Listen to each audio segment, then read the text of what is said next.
Hello and welcome to the Story Told, viewers.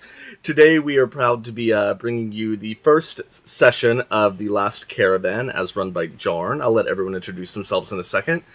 But first, we are proud members of the D20 Radio Network, as well as being partnered with Fool's Moon Entertainment. You'll find information about both of those in our socials. In addition to that, we are affiliated with Fanroll Dice, my metallic dice games. Enter the code STORYTOLD10 into your order to receive 10% off.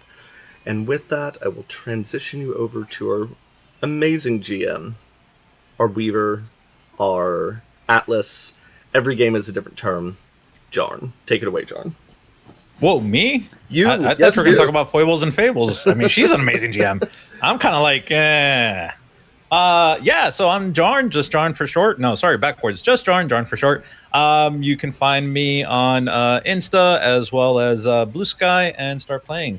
And I'm excited because this is going to be our first actually foray into this world where a storm is coming. Winter is kind of covering the world, but the storm that I'm talking about, it's not really the seasonal storm. It's more of what's happening in the background as an invasion has taken place upon the earth. And for the most part, people are trying to survive this apocalypse. And so as we turn our attention towards this story, we're going to be looking at the characters. But who is better to tell and talk about their characters than the players themselves? And so I'm going to go ahead and say I'm going to pitch the potato towards Serena. Tell us about yourself, Serena. Hello, I'm Serena. My character's name is Bug. They are the wrench, and so I'll be the mechanic of the group. And we're going to need it because this car, this Camry, which, by the way, since we're talking about the Camry, let's pitch it over towards Doc.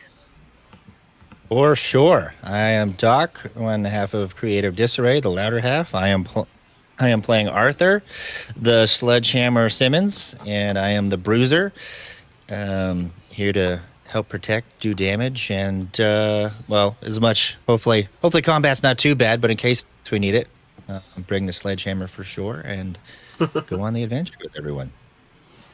Excellent. And also, considering that normally if conflict does occur, we're going to need someone to kind of help us, pep us up. And in that regard, we're going to turn over to Foibles and Fables. Eleanor, tell us about yourself. Hey, I'm Eleanor, Foibles and Fables on all socials. I'm a TTRPG performer and GM. My character is Caitlin Bragg, and as Jarn mentioned, I'm the bandage. So my role will be healing both physically and emotionally from whatever our Atlas will be inflicting on us for the duration of the series.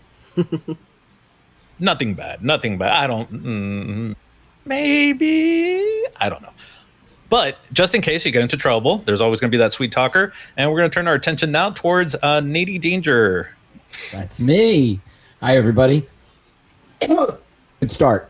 Hi, everybody. My name is Nady Danger. You can find me on all socials at Nady Danger. I am an AP performer and professional dungeon master out of here in Philadelphia.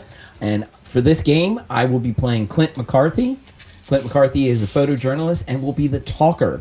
So I will be the vibe setter, the tongue twister, and hopefully the get us out of whatever trouble everyone else gets us into. Because it will never be my fault, I promise. I don't believe you. Not one time. Not once. Not one time. And then finally... Danger's in the name. Nady Danger. And then finally, we're going to turn towards Logan. Hi everyone, I am playing Ezra Wren, our resident stargazer, ex-elementary school teacher and aspiring birder. I mean ex-elementary school teacher because, we don't really have elementary schools anymore. But kids don't need that, do they? No, they might. I don't know. I can't decide.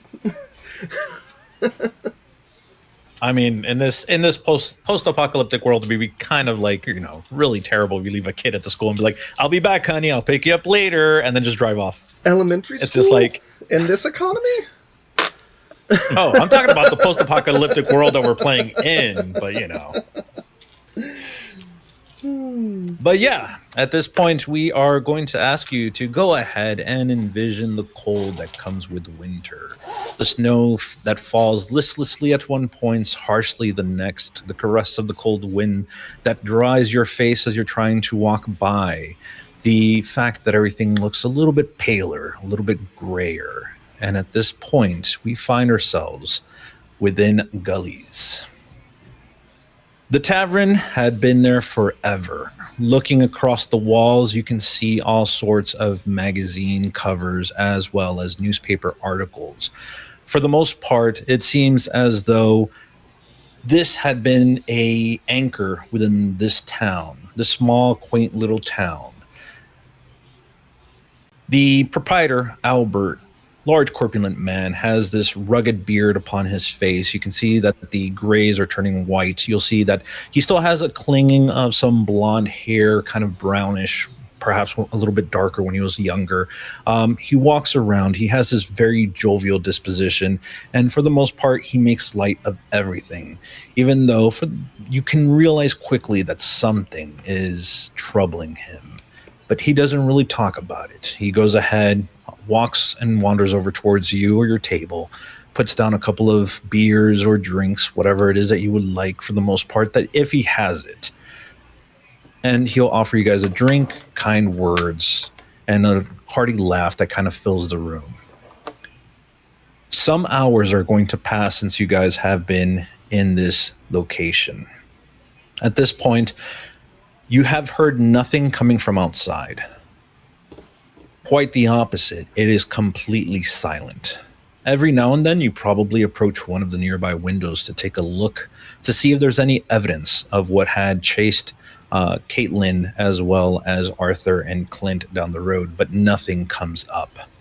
And so, I'm going to ask you guys, what would you do? Again, a couple of hours have passed. You guys are feeling a little bit more resilient now. You're not as kind of worried that anything will surprise you. But there is like this, silence and this boredom that's building up within you.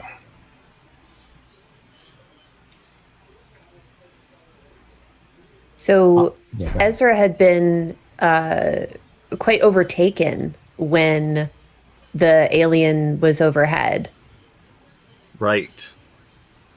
So do you think that's ever happened before, or is this the first time you've had kind of a communion with an alien force, or is it the first time that we've witnessed it? I feel like it's probably the worst it's been. He's probably had light buzzing before and caught like little things, but nothing that's overtaken him quite like that before. So he is currently sitting in a booth nursing probably either a coffee or a beer, whichever there's more of, and and kind of just like staring into it like a little glazed over. Trying to like parse what that was about, actually. Ezra, do you want to talk about it? I don't even You know. bit your tongue off back there. I don't even know what it was. It was like it's like I was connected to them. Like it makes my skin crawl because I don't even have anything to compare it to. I have nothing to compare that to. My mother were here, she'd say that sounds like possession. Well, possession, alien abduction. I guess I should have watched more of those documentaries on HBO before the world ended. Maybe we'll find the family video. I think there was one about 30 miles over. Do we have a VCR? A DVD play? Anything? We can rig something up. I could probably do something for you. Oh my god, what? Okay, so what's the plan? Are we... Okay, enough of this. Enough of this. What's our next step? Well, if it's watching the roads, maybe we can cover with tarps. At least that way we can come and go in the town as we please without being looked at. Jarn, can I roll something to see if when I connected to it, I kind of understood what they were doing or looking for, if I got any kind of impressions from that? Sure. Let's go ahead and do harmonize with alien stuff. Okay, so I get dice equal to my rank in that, right? Correct. And I'm looking for... Plus another one. Plus Plus one. plus another Plus one. one. Perfect. Okay. And I'm looking for 4s and up, right? You're looking for 6s for a automatic success with no trouble. Anything 5 and 4s are successes with trouble. 3 2s or 1 are just trouble. I love trouble.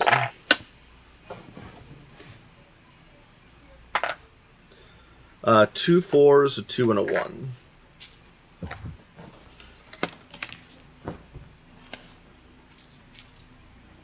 As you begin, Caitlin approaches you and talks to you about the event that occurred. At this point, you begin to feel kind of overwhelmed. Not because of her questions and not because of her, but just because of what you felt in that moment. Mm-hmm. As you start trying to think upon it, it's almost like falling into a darkened hole. And at this point, you're just falling in further. This is the worst feeling that you've ever had. At this point, you'll hear the song pick up once more.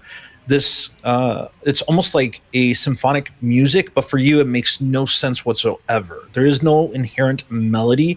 It's just almost like if, a crowd of people were singing and trying to harmonize all at once. And this begins to overwhelm you. At this, as you kind of lurch forward onto the table, just being oppressed by this noise in your head, you clearly make out what sounds like she is gone. And you don't know why. It doesn't come to you in words. It's not like I have just mentioned it to you. It's not words that are issued forth. It's just a feeling, a notion. She is gone. That is it. At this point, you are sweating. You're kind of like probably trying to get you to compose yourself once more. And again, there's Caitlin just looking at you. And by the way, the other characters would have seen this as well. Just letting you guys know. So I think as you're slumping forward, I would yell out to Arthur, like, hold him, because you're the biggest. Like, try to hold him up, so because I'm worried about your head like hitting the table.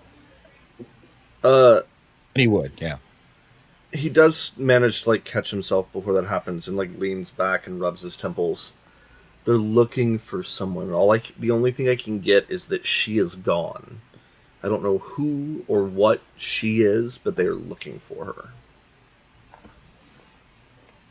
And I will mention, as this happens, like Arthur would continuously like side-eye Clint, being the person that he knows, kind of give him the like, what are we talking about here? Like, so let me paint you a picture of where Clint is. So as this group is kind of gathered around this table, Clint has pulled up one of the bar stools up to the window. As the Atlas had been keeping an eye on the window. I think that Clint has posted up on a stool, beer on the windowsill, almost completely drank, and he's writing in a notebook, keeping like one ear on the conversation as you folks are kind of talking and experiencing this. But he's very much set on documenting the incident that has happened. And Atlas, I wanted to ask a question before I rejoin them. When we took the car, or when we were coming in, we were approached by one of these tall aliens. Have Arthur or I ever seen one of these large aliens before? I do apologize. You're approached by a tall alien? I don't recall that. Well, I believe it was walking when... That's what like set this whole thing off. Is that correct? No, it was a vessel, a craft that was flying just, that was just above the tree line. It was massive, and it was giving up like these. You saw these spotlights coming off of it, and it was like this purple hue, and it made the ground tremble as it passed by. That's right. Thank you very much. I appreciate that. So, is that a familiar or unfamiliar sight? I'm gonna say, Clint, all of you have probably witnessed something to that effect. Okay, all right. A So it's not- spacecraft of that identity normally would have been during the 2-month war that these vehicles would have come out. They would have been fighting the forces, the Allied forces. And for the most part, you see like some of them were taken down, some took down other vessels.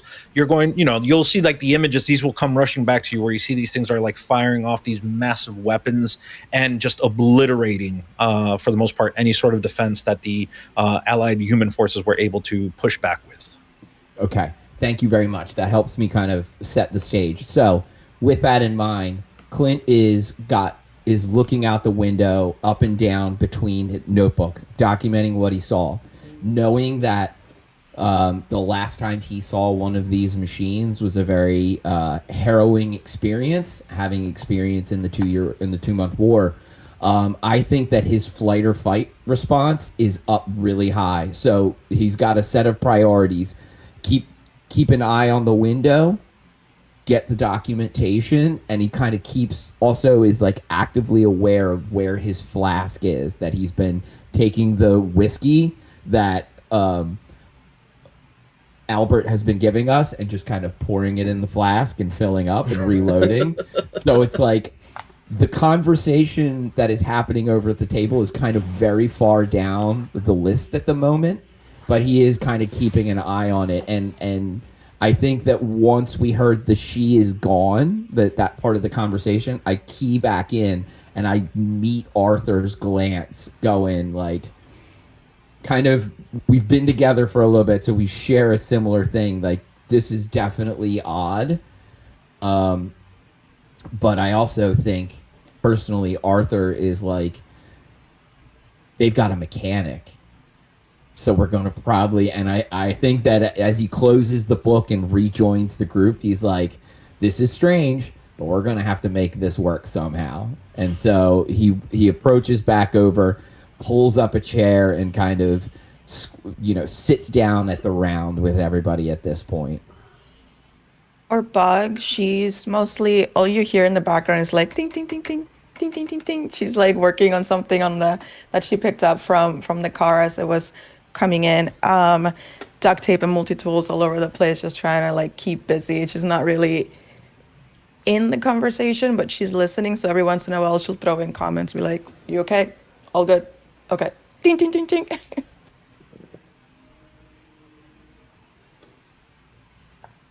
Okay.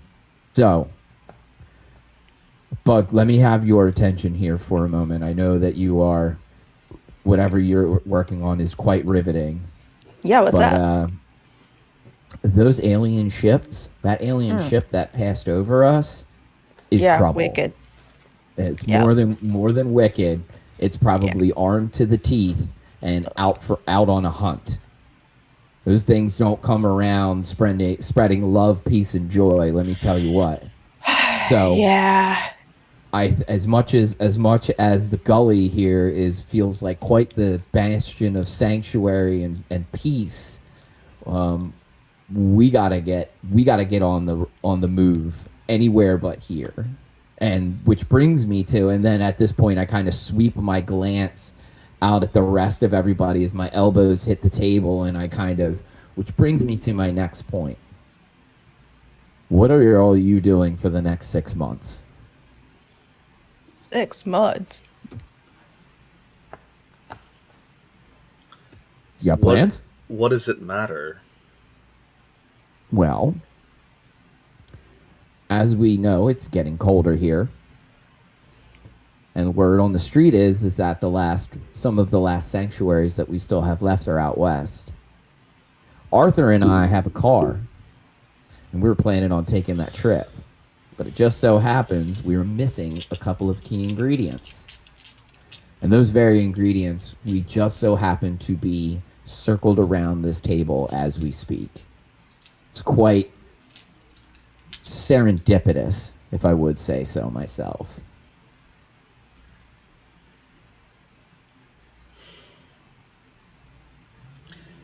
Ezra just looks Ezra just looks at Caitlin and Bug, seeming a little non-committal and a little out of sorts about the whole thing, but waiting for their action to dictate his. Yeah, Caitlin is reading the tea leaves, or at least how she thinks they're being meant, and she'll stand from where she was crouching next to Ezra and do her best to melt back into the background, because obviously she's not needed here. They need a mechanic and they need somebody who can, track and interface with the aliens. So I go stand next to Albert and start unpacking some of the supplies that I got. When you say sanctuary, what exactly? How do you know? How do I know? Yeah, how sure are you? On a scale of 1 to 10, 5, but getting better every day. The truth is that and I think he kind of relents at this point, is the truth is that we don't know. But what we've learned, or at least what I've learned in the field, is that what we do know is dangerous. What we do know is that this immediate area has one of those crafts in the air, and obviously turns to Ezra at this point, still looking at him, I would assume still kind of reeling a bit from his experience, his most recent experience. It's not healthy for anybody. Matter of fact, could be quite dangerous. So what I propose is not, perhaps you come with us part of the way, perhaps you go all the way. But we have a car, and we should probably get as far away from the gully here as we can as soon as possible. And where is this sanctuary?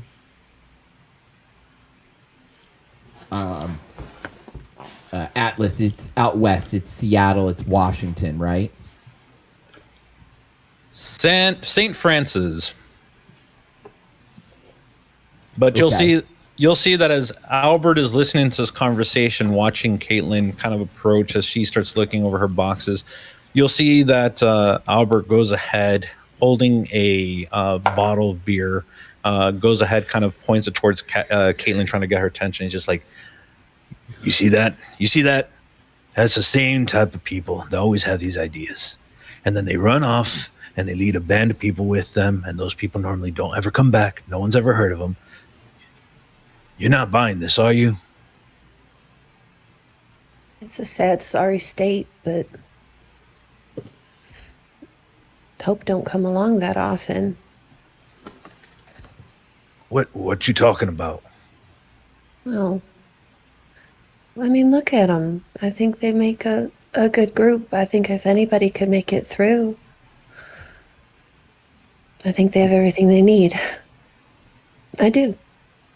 Albert lays Okay. one of his... Oh, sorry, go ahead. And we'll be okay here. Albert goes ahead and lays a hand on top of the bar top and points his beer towards Caitlin. You know, ever since you've come here, I've treated you like my own flesh and blood. And you know that I love you and I want to make sure you're well taken care of. I don't think you should go with these characters. I mean, Ezra and Bug will keep each other safe. I don't think those two will try anything. They were nice to me. They'll be fine. Sure as the sun rises in the east. Yeah. I'm gonna go get the vinegar. We got some eggs. We got a pickle. I'll be back. You see, as you turn to move, you'll feel Albert's hand kind of fall on top of your shoulder, and you'll see that he kind of trying to get your attention. He's not, pressing hard or anything, just kind of like a gentle caress. And he's just like, Ever since I've lost Harry, I've always thought you of my daughter. You know that. I'm not gonna leave you. I won't do that. Good. And then you see that he just lets out this massive sigh, but you can hear that lament in him. And all I can do is smile and just do my chores.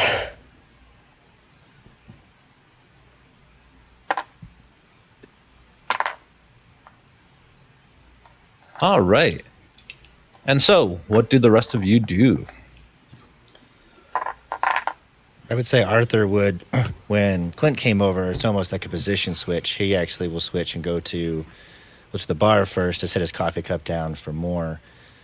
And then, well, if nothing initiates there, he would head to the window to, seeing that Clint kind of came in and switched the role up, he kind of trying to do his talking thing, which he kind of just keeps an eye on to make sure it doesn't go south. He would then, which he feels comfortable in this situation, to go look out the window to check on the car and see the surroundings and think to do a quick preview, and then return his attention into the bar. Arthur, as you are looking out the window, the sun is falling towards the western horizon, lingering low. The last rays of sunlight will douse the world, and afterwards night will thereafter follow. The cold is going to get a little bit bitter at night, you know this, but at least you have a location where you can stay relatively safe. As you're looking towards your car, looking out into the distance, trying to get almost any insight in the area around you, do me a search and survey check, please. Right. One whole 6-letter. You got this. 4. 4. As you're looking out there, you're going to see that dumb clown from Jolly Clown just staring back at you off in the distance. That thing caught you by sheer surprise, and you kind of almost got startled. You kept it in. You're not going to screech out or anything like that, but it surprised you. And you kind of even probably allow yourself to chuckle just a bit. But then you realize something. Everything is getting dark. The Jolly Clown, though, is lighting up. As you're watching this, trying to contemplate what's going on, you're going to see this small craft, 3 feet, kind of looks like a ancient earth creature, like a prehistoric creature, like a trilobite, flying through the air with this long tail. The thing is both biologically and mechanically put together. The moment that you see it, you're going to notice that the thing that's lighting it up is this vehicle's spotlight. It's almost as though searching. You're going to see that at this moment, it's almost like this pink that is just trying to register, trying to learn what the Jolly Clown is. Ezra, as this is happening, you begin to hear a cacophony of sound. Okay. And in that moment, Arthur, you're going to see that the machine, the light turns from this pink to red. And in the next instance, the Jolly Clown, the sign, explodes as this purplish orb shoots out, touches the Jolly Clown, and you see the entire sign just explode into pieces, raining down all over the town. Everybody in the tavern would automatically hear this explosion. I jump back and do like the mom arm to Bug. Everyone knows the mom arm, right? In cars. Yeah. I jump up and It's universal. and do the mom arm to Bug as I gaze out the window and my eyes widening and knock my beer over in the being startled of it. We should probably go. I'd say Arthur's going to take the step back, keeping face forward, almost stance-wise, and, back up towards everybody else. Like there's a smaller craft out there. It just blew up whatever that damn clown is. You can't go out there if it's out there.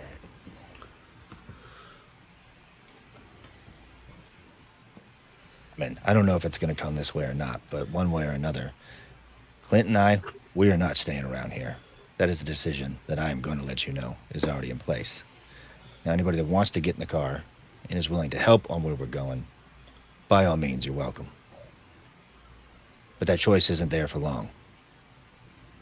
And it's going to need all of you. I think I'm going to chime in at this point. We're definitely going to need all of you. As you are talking, you guys will catch at the corner of your eyes, you're going to catch the feeling of the world shaking ever so slightly. You're going to see that bottles that are standing up begin to dance around, some of them falling off of shelves.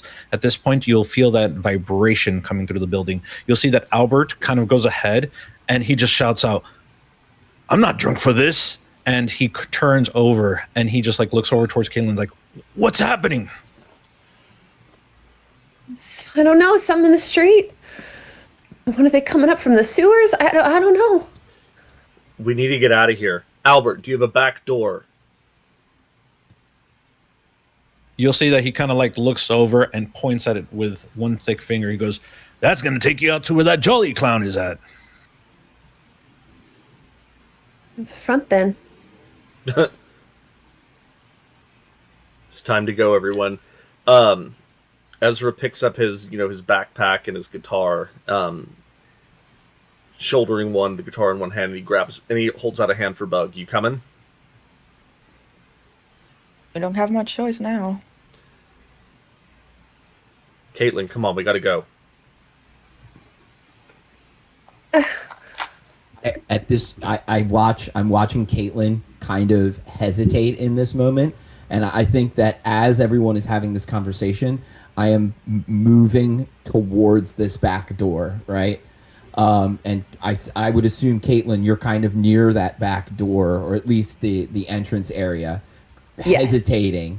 So what I would do is with one hand, I'm unholstering the pistol that's in this chest compartment that I have, and I'm taking Caitlin by the shoulder, and I turn Caitlin around, and the two of us are now moving towards the back.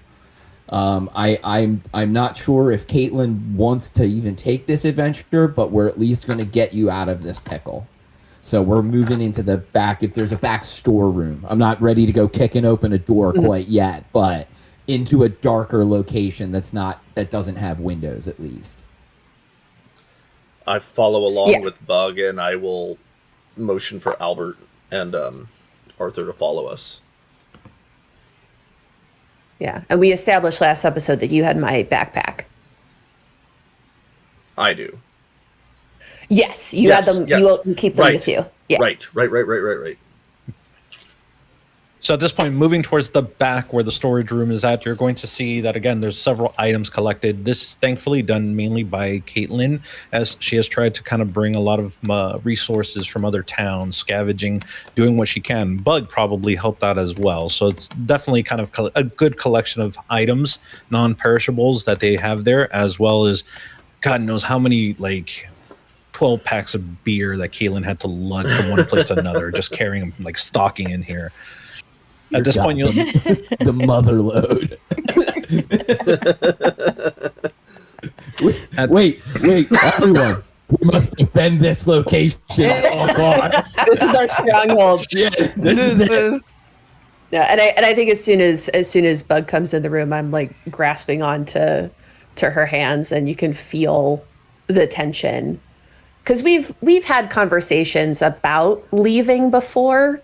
I think Bug understands better than anybody else. It's not that Caitlin wants to go, it's the fear of disappointing Albert that's keeping her rooted.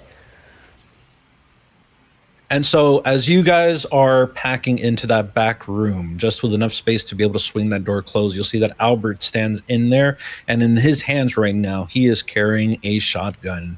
You'll see that he's holding onto it, kind of like pressing it close to his chest, and he's just like, "I'm not going to let them get any of us." And with that, you're going to be there for a moment. At this point, Ezra, you're keeling over. The pain is too much. You'll hear that cacophony, that sound once more. And it's just like, again, a chorus sung by multiple individuals, multiple groups, all trying to sing at the same time. You can't tell what the song is. You cannot figure out the melody. And at this point, it gets louder and louder. And at one moment, you're going to see the purplish lights kind of beaming into the tavern, specifically towards the front. In the next instance, as you're all standing there watching all of this, you're going to hear a loud explosion, and the front portion of the tavern explodes in, just throwing everybody inside the room kind of off, balancing them as you kind of like topple onto the shelves, into the items that are in the room, or onto each other. At this point, Albert's like, "My bar!" And he runs out there to go find out what happens. Wait! I hold on Arthur to- would try to grab him and keep him from going out, but Jordan, I have a question. When this happens to me, is it like a splitting pain in my head, or is it more like a seizure? Just so I understand kind of how it's affecting me. How do you think it'd be affecting you? Because it's gonna be something that affects you mentally, right? Like it either could be a very splitting headache, or in the worst case scenario, it literally could be a seizure. Maybe it runs. And right now, the closer that you are to them, the far worse it's getting. Okay, then it's probably getting close to a seizure. So like I'm probably getting to the point of incoherency at this point. And Arthur, where did you park the car? what's up? Where did you park the car? Oh, we put it in that weird garage space, didn't we? Like that covered awning thing. Under the awning of the So Right next to the exploding sign. Yeah, we did. I would have. Well, so you made it sound like I moved it after that, so I assumed I would have parked it out back because it would have been the closer portion to the clown as you just described it. So that would have been the closest distance for me to come around, not be in the back about on the streets where they were overhead. So I would have parked it in an alley or back area behind the tavern. All right, so Arthur, you mentioned you wanted to grab Albert as he was rushing out. Go ahead and do fight under pressure. This is just going to be, you're not going to like beat him up or anything. It's just kind of testing his might versus yours. All right, so a little bit. That's a little bit more in the pool. I have 6, 5, 4, 3. 6. 6? So you succeed as soon as you get, as you'll see that Albert kind of pops through the door. You stop him though. But at this point, Arthur, you have a clear vision of what's happening. You're going to see that the front of the tavern is completely gone. Fire is just burning up at the edges of the wood. You'll see pieces of wood kind of like, well, at this point, just all over the tavern itself, some of it kind of catching fire. At this moment, you can see that the van that was out front is just now a smoking ruin, and you'll see that the tires are still kind of like on fire. And at this moment, the vessel turns his attention and starts snooping into the tavern itself. You'll see that as you pull Albert back, it just happens to turn on its pinkish lights to scan. What'd they do to my tavern? Why? Tavern is gone. And he'll turn around to the group. We need to get out back and into the car and go now. I'm going to be the boss at this point. Am I picking up any other words or anything, Jordan? No, just okay. if I were to say an emotion, it's sheer anger, just like wrath. Okay. Or bug. Oh, go ahead. Sorry. No, you're good. 1 second. Go ahead. For Go ahead. bug, as soon as Steven, are you okay? Albert at first left and Kate almost wanted to go with him, since we were holding hands, I would have held her back and kind of whispered harshly to her, be like, "Are we going down with this, or are we leaving? What are we gonna do?" Arthur, you have to carry Ezra to the car. He wouldn't even hesitate. He would just turn around and pick him up, throw him up fireman's carry style, and start heading. Okay. And I think as I see, once Arthur passes the threshold of towards the back room, and that instinct and that adrenaline begins to really surge, as soon as Arthur enters the back room, I'm opening up the next door. I'm going to glance just once over at the large cases of beer and all the other supplies and shed one tear before I'm out the door. And it is I am going to I'm checking all my angles. I'm making sure that it is good before I'm waving everyone else to come out. I'm going to make sure that everyone else gets out, including Arthur, who needs to drive the car, and I'm going to then cover the escape. So I'm going to hold back for just a moment. Clint, do me a favor. Atlas. Sneak around. Yes. Do what? Sneak around. Sneak around. Yep. Sneak around. All right, cool. I got two. I could do two of them. You got it. Shoo! 6 and a 5. Excellent. So the first person to run out of the room is going to be Clint. At this point, you're going to see as Clint takes off, you're going to see that this machine is literally right on the sidewalk, looking inside of the tavern. You're going to see that it has this pinkish light that kind of fills everything in pink. And as you're dashing about, you're going to see that immediately it changes red. But thankfully, in the sheer destruction, you're going to see perhaps a keg or barrel that kind of tipped over just enough that as you kind of hide behind it, the machine kind of loses sight of you. And thereafter, it turns immediately pink. It starts searching through the rest of the tavern, giving you a chance to go ahead, navigate to the back, opening that door, giving a passage to all of your allies. All of your travelers. As this thing is right there in a dangerous position, you guys literally could get shot at any time. Can Bug, being a minor, have noticed that Ezra was kind of having an episode and just kind of dragged him, be strong enough to kind of drag him along as we're booking behind Clint as well? Oh, sure. Actually, if anything, you and Arthur can help each other dragging Ezra out. Ezra at this point is kind of just knocked out. His hands are wailing. He is not feeling good this moment. But yes, Bug can definitely help in Arthur in order to carry Ezra out. But before that, you'll see that Clint takes off and opens up a path. At this point, you're going to see that Arthur turns to Caitlin, and you'll see that he looks at her. Right? Just like this, almost like a father looking at their daughter, just filled with a sense of pride and worry for them. And you'll see that Albert goes ahead and he digs into his jacket, and you'll see that he pulls out this little locket and he snaps it. And he goes, "I don't know what you have to do, but take care of yourself out there." And goes ahead and slaps it into Caitlin's hands. "Last I heard, she went out west. I don't know why. I don't think she's out there anymore. But if you find her, if you find my Harriet, just tell her I loved her. And I love you." I love you, Albie. I'm sorry, daughter. And I run. You see that Albert actually, his eyes go red.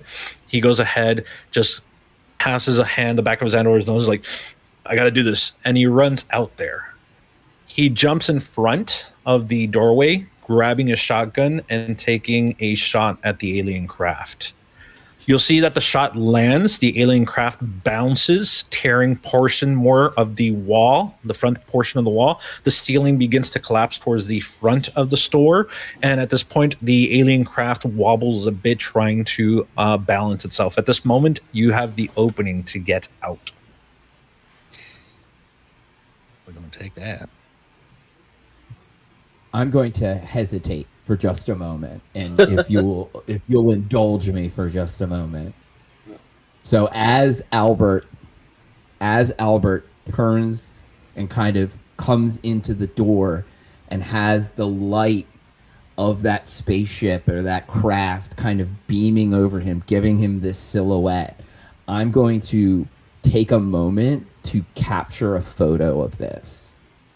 Just and in a way get a picture of it, but also in a moment bear witness to Albert's bravery and get that last photo of him, because I know what's hitting for next. You know what? I was going to ask for take aim. I'm going to say that this is one of the best photos you're ever going to take. As you take a picture of Albert, Yes. like literally standing up against a force, an unknown force. And you see not only the bravery of this man, but the sheer fact that he is willing to die for those that he cares for and those that he wants to protect. And this is mainly Caitlin. And at this point, he fires off the shot, and that photo kind of goes off at the same time. And it's just impeccable. You know what? Get a heroism point. Yes. Let's go.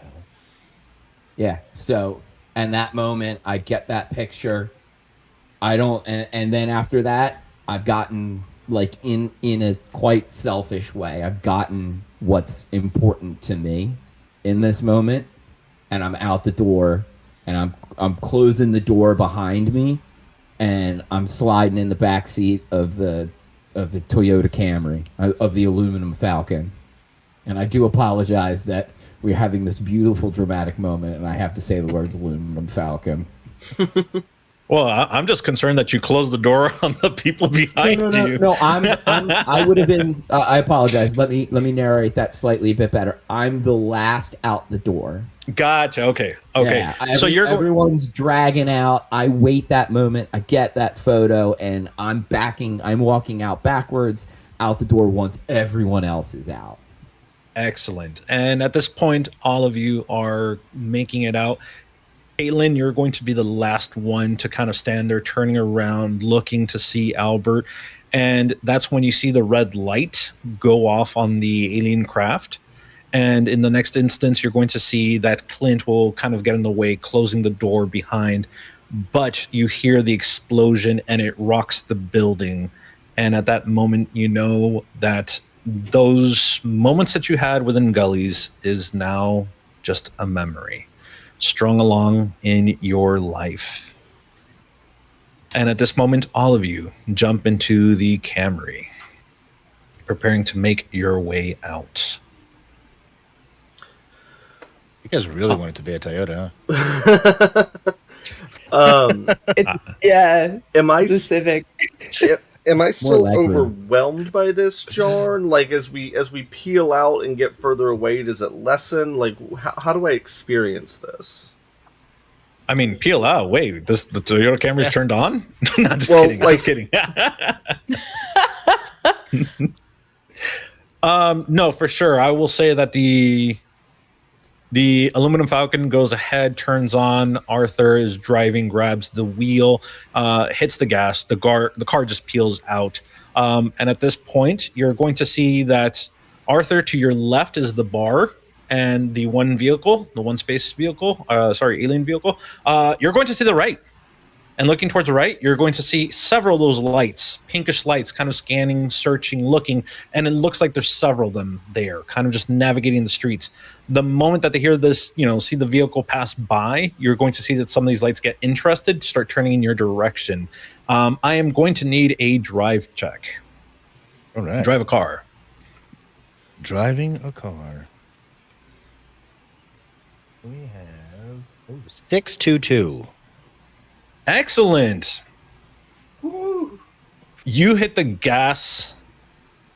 The car goes. You'll see like almost there's like a pothole coming up, and you decide you're not slowing down for nobody. If aluminum Falcon cannot fly, then it's not meant to fly. And you're like, I'm going to hit it.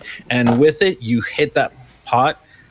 The car lurches forward. It throws everybody off a bit, but the car lands perfectly back on the ground, and you see that the car continues driving off, a bit of smoke coming off from the tires, and behind you, the pink lights that begin to fade as you start putting miles behind you. Clowns. What's happening? And Yeah, I hear you, and I just like, you got to find the humor in the awful and the terrible, and I think I just like, I can't help but laugh at that point because we have once again made another miraculous escape by the skin of a Camry.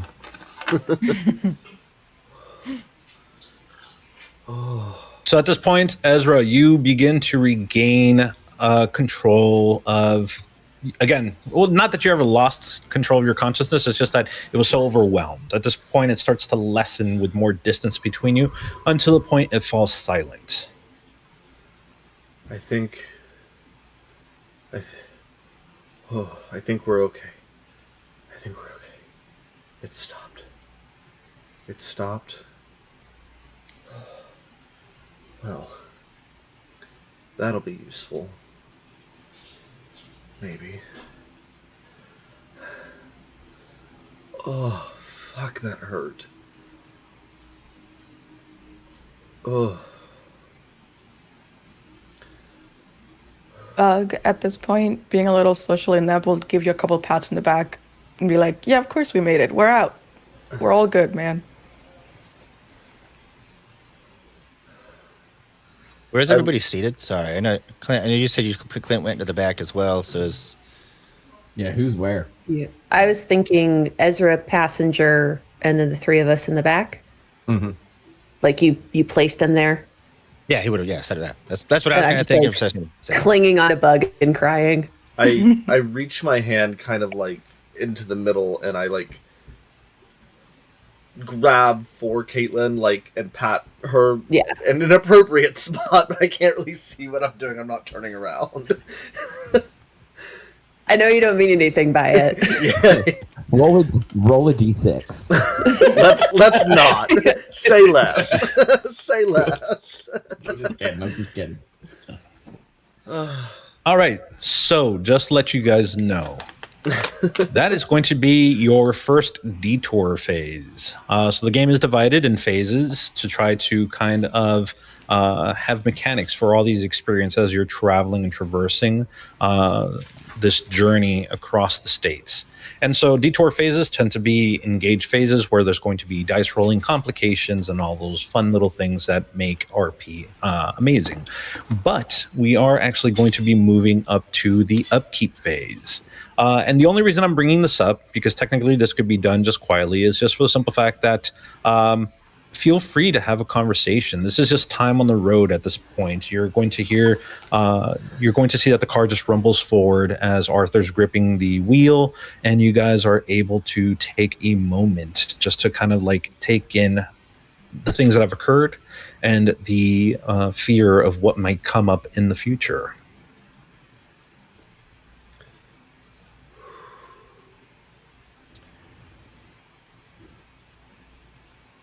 Let us know when you need help driving. We can switch. I've never seen anyone else be able to drive this car, but I'll keep it in mind. How you doing, Caitlin? It's okay not to be okay.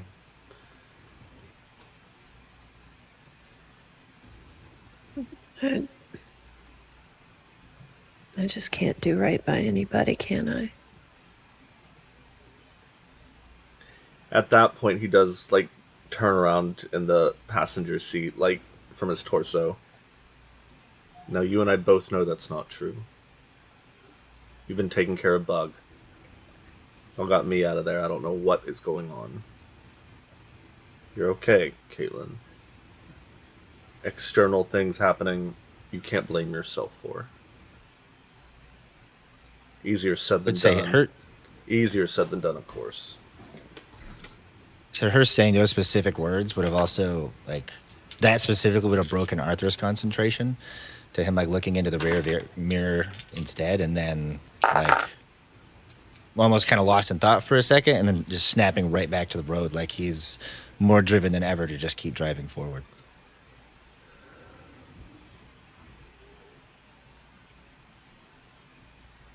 Did you get your shot?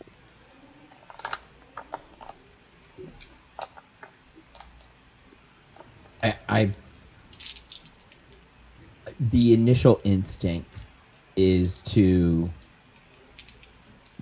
just absolutely gloat over the shot because that's such an important thing for me. But I hesitate because I can hear the fragility in Caitlin's voice, and and I say, I don't know, maybe we'll have to find a way to get it developed. But even if I didn't, got to see it, and that was some good shit that he did back there. It's a lot better than a lot of others would have done. And I know right now, and he's gonna reach into his pocket and pull out that flask that he filled up. And I know you're hurting right now. And there'll be time for that in the future, but right now, we gotta make a plan. There'll be time to mourn. I promise. And I'll make sure that his memory remains. And I kind of tap my back pocket, indicating that I'm pointing at the book that I have. There's some fucking brave shit right there. He's gonna unscrew the flask and offer it to you, Caitlin.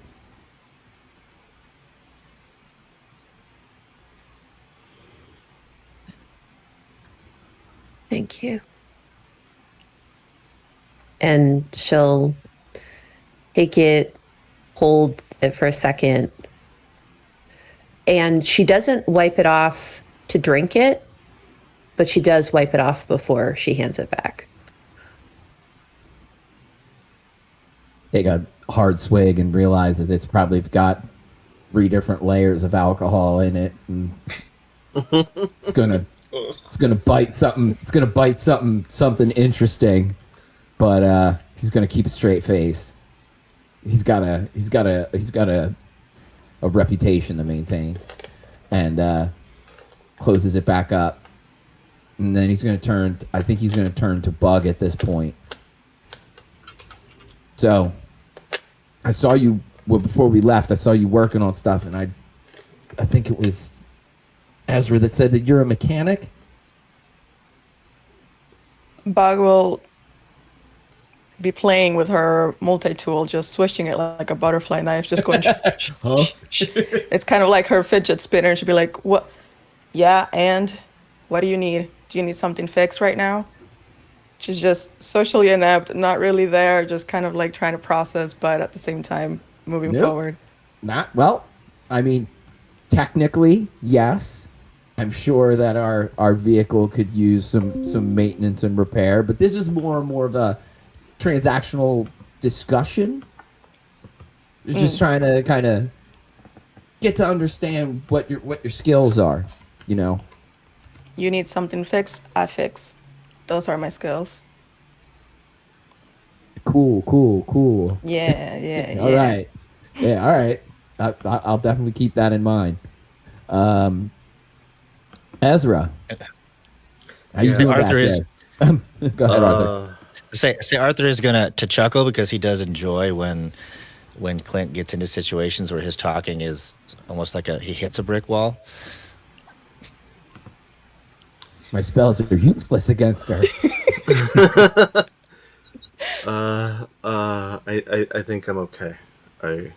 Yeah. Yeah. Do you wanna kind of talk us through what happened? I mean, we got a little bit of it, but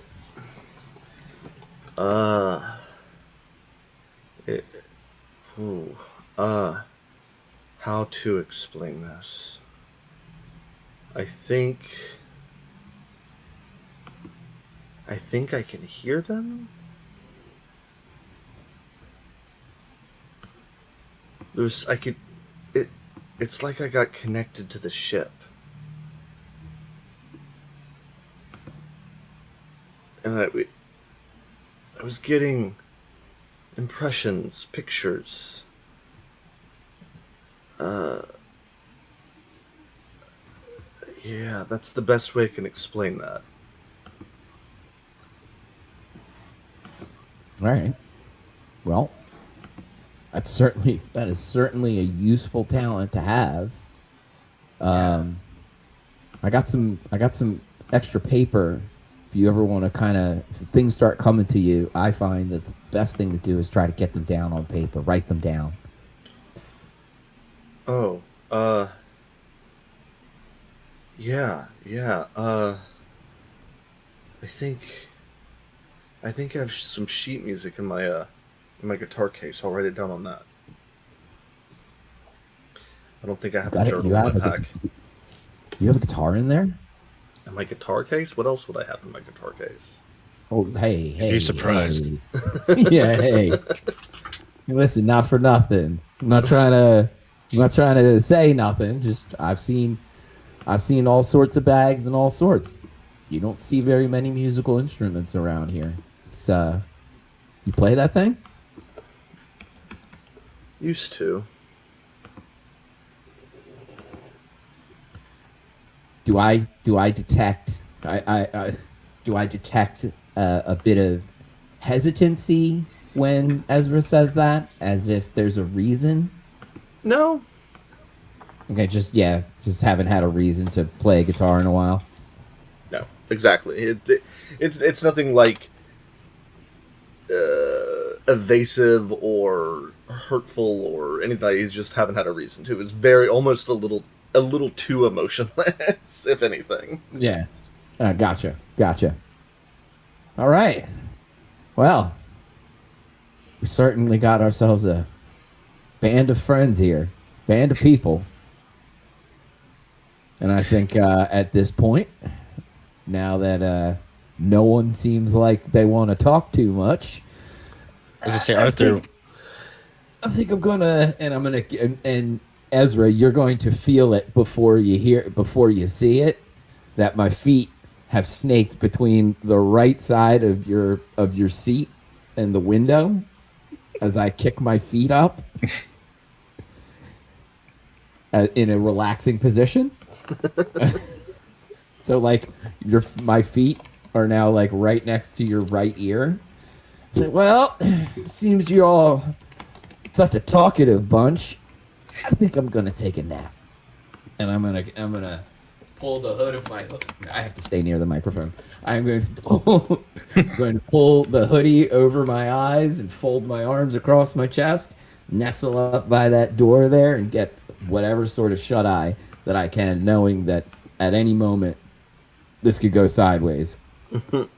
I whispered to Bug, those big city manners, huh? Bug will just take a big sigh. Yep. Arthur won't look anywhere but the road, but he will say that you learn to live with it if you stay around long enough. How long Caitlin. has it been for you then? That's actually a good question. I'd say maybe a month. Another big sigh.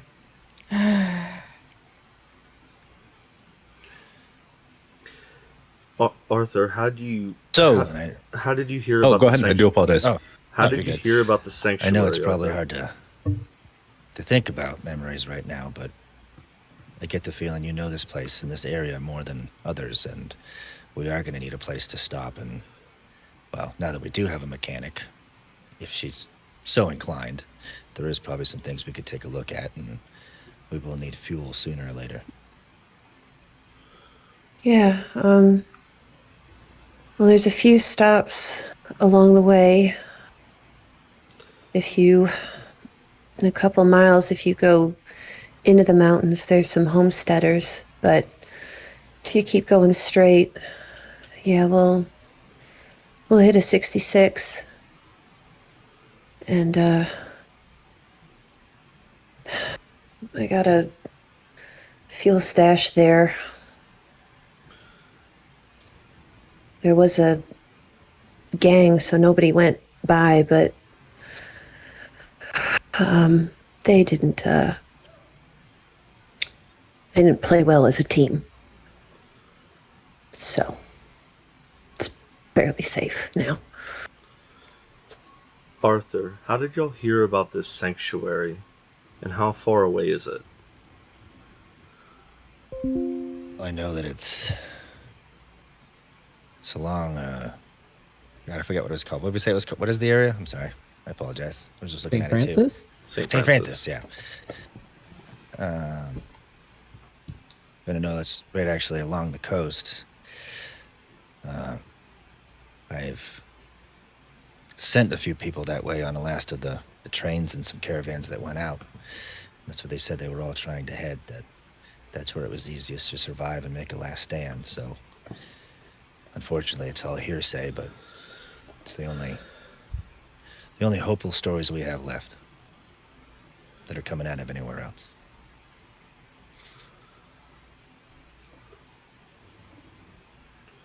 Ezra just nods and turns the radio on and begins just spinning that dial, seeing if he can find anything. It's just white static coming back at you. I keep it on but low, and very low, just so I can keep an eye on it. If you hit eject 3 times, the disc might come out if you want to rummage through the glove box. He hits the button 3 times and pulls out Spice World. I'm kidding. Yeah, he'll start finding some kind of music that everyone won't scream at each other for. Well, at this point, you're going to see that Arthur continues driving, looking out the window. Snow falls, catching it just momentarily in the headlights, and it passes you by. And looking towards either direction in this car is just dark outside those windows. Dark and seemingly menacing. But the only thing that gives you hope is looking forward, looking at the road, and hopefully finding, well, something that will bring hope and haven to you all. But again, that is much, much later on in this journey. And so we are going to go ahead and go through what is the upkeep phase. So your vehicle and your caravan starts off with 2 fuel and 2 supplies. Supplies are used in order to consume food, anything that you would have brought with you upon the caravan. Also, you're going to have noise. The more noise you guys cause during a detour, the more that you're affecting, your presence that's felt within the region. So at this point, I am going to say that the noise level, I'm going to put you at a 2, that you would have gotten from this encounter at Gullies. And aside from that, you're going to worsen, but no one got hurt, so thankfully we're not worsening. And so we're moving from the upkeep phase now to the travel phase. And so the travel phase, if you're following me in the book, is going to be page, I do believe, 60. Travel phase actually has actions, 3 travel actions that you as a group decide who wants to do what.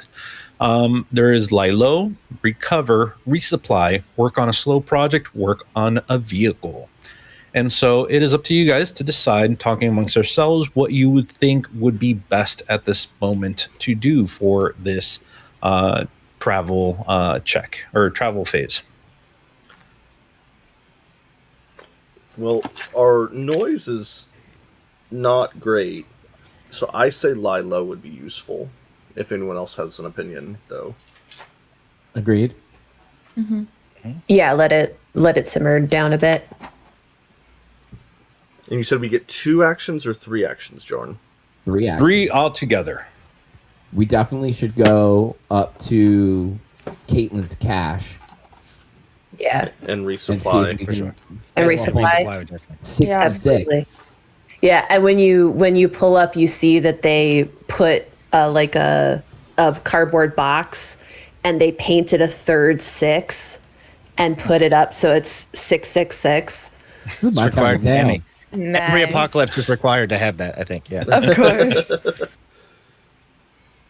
It's on the checklist, I'm sure. All right, so you're going to be resupplying? Yeah, I Yep. think that we should obviously lay low. We'll drive slow. We'll drive slow up to Caitlin's cache, see if we can get some more supplies, and then when we have the supplies, maybe Bug can take a peek at the car. That's not a bad idea. Yes, That's what- I was wondering I'd about say that's that. going to be my Yeah. question. As far as I would work say on the those vehicle. sensors probably. That would be my vote. Yeah. All right, so let's go ahead down the line then. So for the lying low, who would like to tackle this? So up to 2 travelers will roll an appropriate gambit to be more stealthy on the road or cover up their tracks. If you roll a 6, you get to remove 1 noise from the noise level. So my question is, who here would like to be the ones to lie low? Would that I be don't like think I physically in character have the ability to do that. Would that be a sneak around roll? It could be, I mean, you tell me how you think your role would be effective in lying low. This could be, oh, Arthur's going to drive the car a little quieter, or, take back roads rather than the main street. This could be, Clint is going to lie and trick because we come across some people, and in order for them to not know who we are, he'll kind of, try to swab them over and continue moving on. So it's up to you. You decide who wants to do it and how you want to approach it. Well, I can help with that with sneaking around. I like having been here for a few months because of the birding and like up in a cabin and everything. I probably know some of the back roads and some of the side roads around here. So being in the passenger seat, I can help kind of like, take a left up here. That's And yeah, and Excellent. like you mentioned, from the drive side, I can roll for that as well. With drive a car, so Yeah. since we're using the game, Love that. So we do roll everything you just said. So we roll 1 plus whatever gambit we're using. Correct. A 4 and a 1, my friend. All right. Sneaking around, you kind of have an idea about the area, but it's after the headaches and everything else in between.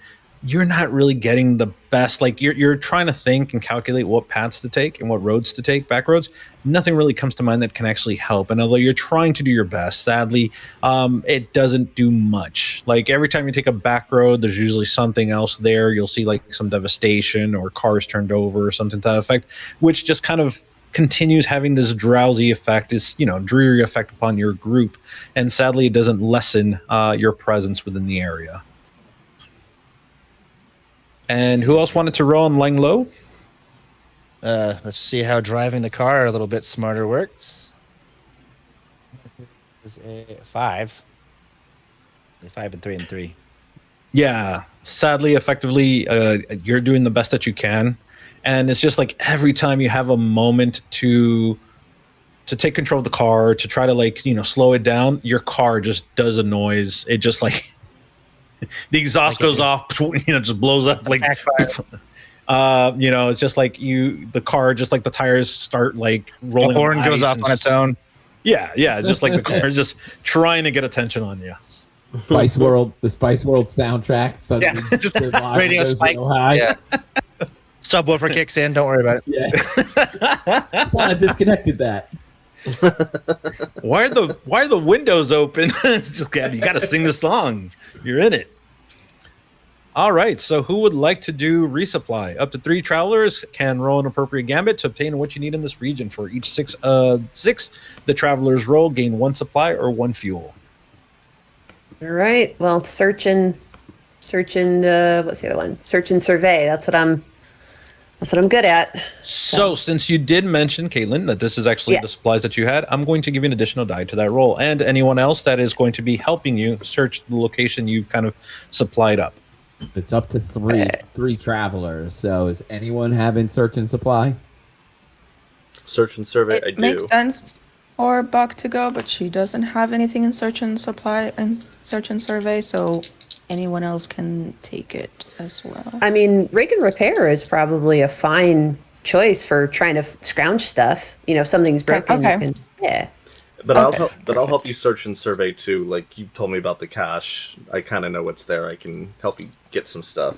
Yeah.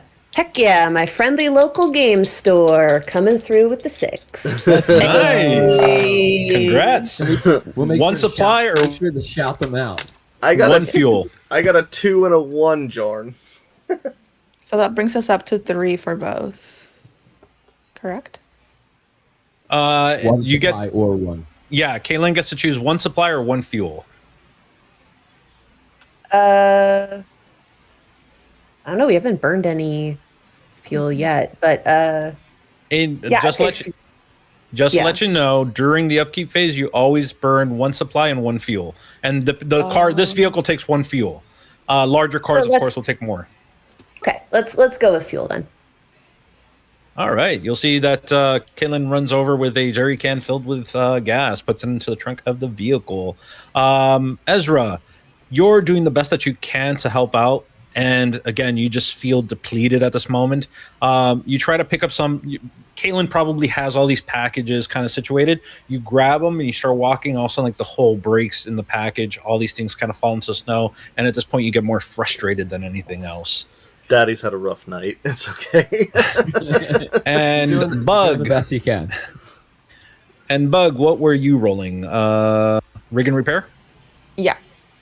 And did you get the additional die for helping out? Because Caitlin kind of gave you an idea that she had a location with items kind of stored up. Oh, okay. Let me do that for 6. I don't know why, but So I feel that. 2d6? Oh, go ahead. Is that 2d6? What do you have in rig and repair? Oh, rig and repair, I have 3. Mark. So it's going to be 4 dice automatically, now 5, because Caitlin's Let's- support. So you get to let's roll 5 go. die. You're gonna do. So You're gonna do 5d6. great. Okay, let's go. All ones. A 1, a 3, a 2, a 4, and a 6. Oh, the 6. That's all you needed right there. Okay. Yeah, right at the end. There we go. Kevin's in suspense, Serena. Yeah. I feel that Bug goes over and she probably sees like a dolly that just kind of has like one flat tire, and she's like, I can fix this, and like just walks back towards the car with the dolly filled with items and stuff like that. While Ezra's having a life crisis because he dropped one of the bags. My ramen. My ramen. No. My cabbages! My emotional support Don't ramen. don't sue me, no. Nickelodeon. Don't sue me. Don't sue me. Those All are right, so nondescript Bug. cabbages. Are you taking a supply or a fuel?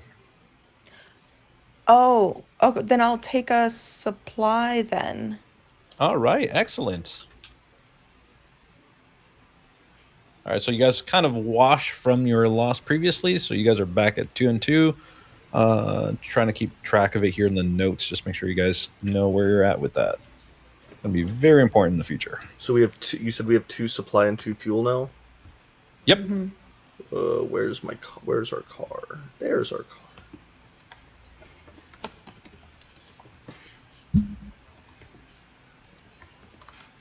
All right, so at this point, you have one other action that you can take on this travel. And so you've done lie low. You can do it again. By the way, these actions can be repeated if you desire. Mm.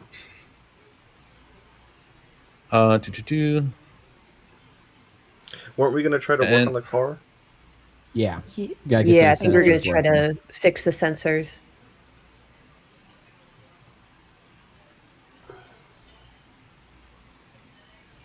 And also, and I'm going to state this just for your future, because I don't think you're going to do it now. In the future, if you ever want to do more travel actions, you can spend 1 supply or fuel to continuously do more travel actions. Just letting you know. Oh, Cool. If that ever becomes something you really want to take care of. All right, so you're going to do a work on the vehicle? All right, so the modification clock is going to be 4. You're going to be fixing which aspect of the vehicle? Which con do you want to remove? I believe. Did we vote for sensors? I thought that's what we were talking about. Oh, Yeah. gotcha. Yes. Yeah. All right, so at this point, you're going to come in with the supplies, and I'm going to give this to you, Bug, because you're going to have supplies for, food stuff that you want to take care of, but you probably would have been quick enough to see that they might, Caitlin might have picked up some automotive supplies and stuff like that. So I won't have you spend a supply, as we're going to say that you kind of brought it with you with your dolly, your rig dolly. And at this point, you're going to have a clock. The clock is going to have 4 slices. Go ahead and get do a rig and repair. Oh wait, Serena, And did you take mechanic? I did. It says when you take this ability, add a modification to or remove a con from your vehicle. Did we like start with that? We talked about it and thought it might be better to apply to the next car. Rock that on. we get. Cool. I just didn't remember. Thank you so much. Oh, it's So okay. is this another situation where she's rolled herself, or like where Arthur has rig and repair as well to assist her? So it doesn't really denote whether there's more than one person, but what I'll say is that you can definitely help out. This will give an additional die to Bug to be able to repair the car. And so technically speaking, rig and repair, you're going to be getting an additional +2 D6s. So total 5 from my 3, and then the +2 d6s. Plus another one because of the mechanic. Because you. So when you're looking at the gambits, you're looking at the pips that are filled up. There's 3 of them, right? Yep. Okay. If you have no pips, you'd still have a +1. So technically it's 4. Just letting you guys know. It's 4. So at this Oh, point, I you're see. going to be having 5 because of Arthur and 6 because of mechanic. Wow. Okay. Let's go. Let it roll. All right. I knew there was a reason why we brought you along. Wow. I'm useful. Yeah, meanwhile, 4, 5, 2, 4, 4, 3. Total 22. I do believe you're going to be filling up 1 slice of that clock. All right, so this is going to be fixing. It's going to take some time. Sadly, the supplies weren't everything that you required in order to kind of completely fix it. So you're going to be filling up that clock by 1 slice. A good piece of the pie. We're okay. We're good. Yeah, we can keep working on it next time. Okay. The sensors are a pain. I'll be honest with you. yeah. There's so many of them. There's so many. And not all the wires are there, so I don't know what to tell you. Yeah, that's the. All right. What you do to this car? Squirrels. Before the aliens. As we sit back in the door, do you think any car dealerships still have keys in their offices? Maybe we could get something new. Something bigger. Something with 4-wheel drive. I'm not opposed. They're all swindlers anyway. All right. So after your travel check, decidedly you guys are going to move on. By the way, the travel as well as, well, upkeep is kind of more natural. It's just like real quick taking inventory of what's going on. With the travel, it could take some time. This doesn't necessarily follow any hard details as to how long this takes. This could be a day, it could be several days, it could be, a couple of hours, depending on the players and the travelers, how they decide that they want to approach this. But eventually you're back on the road, moving forward through the mountains, heading ever so west. You'll see that the mountains rise over you, the tips again glinting white as snow falls. You'll see that trees gather, and you can, every now and then, the body heat within the car begins to fog up the windows, and so anyone sitting next to the window wanting to look out kind of has to scrub away just to be able to perceive what's out there. At this moment, it's been some time as you've traveled with these individuals, trying to get them to know better, trying to get to know them better, trying to understand your purpose in all of this, trying to find the reasoning why you want to continue on westward. As Arthur, you're driving, I need you to throw for me a drive a car check, please. All right. That sounds exciting. Can I assist? 662. As you are going along upon the road, Caitlin has a pretty good idea about the region around here, I would say. Like, Caitlin knows, like, there might be, like, a small village right up ahead the road. Probably a community that she might have helped along the way. But as you are driving, you're going to see that a semi comes out from the left-hand side. This is towards where the mountains are raging up. You're going to see a semi just race down the side of the mountain, crossing the path. You hit your brakes quickly enough, throwing everybody lurching forward at this point, trying to turn the wheel as well as the car skids for a bit, and the semi slams into a nearby tree. You're going to see that all of you kind of get settled for a moment, but thankfully, Arthur, you're able to drive, that the vehicle took no damage and no one inside of the vehicle, except for a few bumps and bruises, got hurt. But at this point, you're looking and you see that there's a massive semi just blocking the path leading forward. And I feel that this is going to be a great time for a quick commercial break. Of course you do. What's in the box truck? Okay.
We should be back in. My window closed, but I think we're good. Yep, we are back in. We're all good to go, Jarn. Take us away. All right. Take us away. Oh no, the echoes. They're back. No. I am making sure that was my phone. It wasn't the computer. It was just making sure that the audio was back on. But we're good now. It's muted.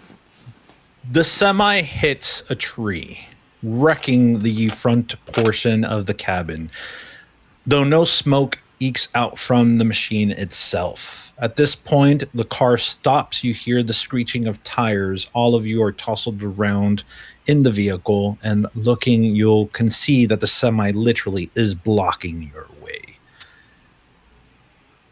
Snow is falling as you're looking. Your heart is pumping. You're trying to denote something, anything, as to why this just occurred. And so I ask you, Yeah, what I'm do you running. guys do?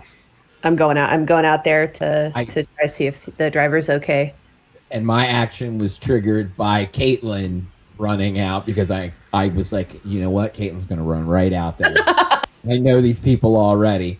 I'm gonna like grab you real quick, and I'm like, what are you doing? That wasn't a real truck driver. Obviously, it was just some fool who found the keys. Yeah, well, you don't just go running into danger like that. We're not at the bar anymore. And I'm gonna step forward. Don't And wait. Don't those things have radios? Like ham radios?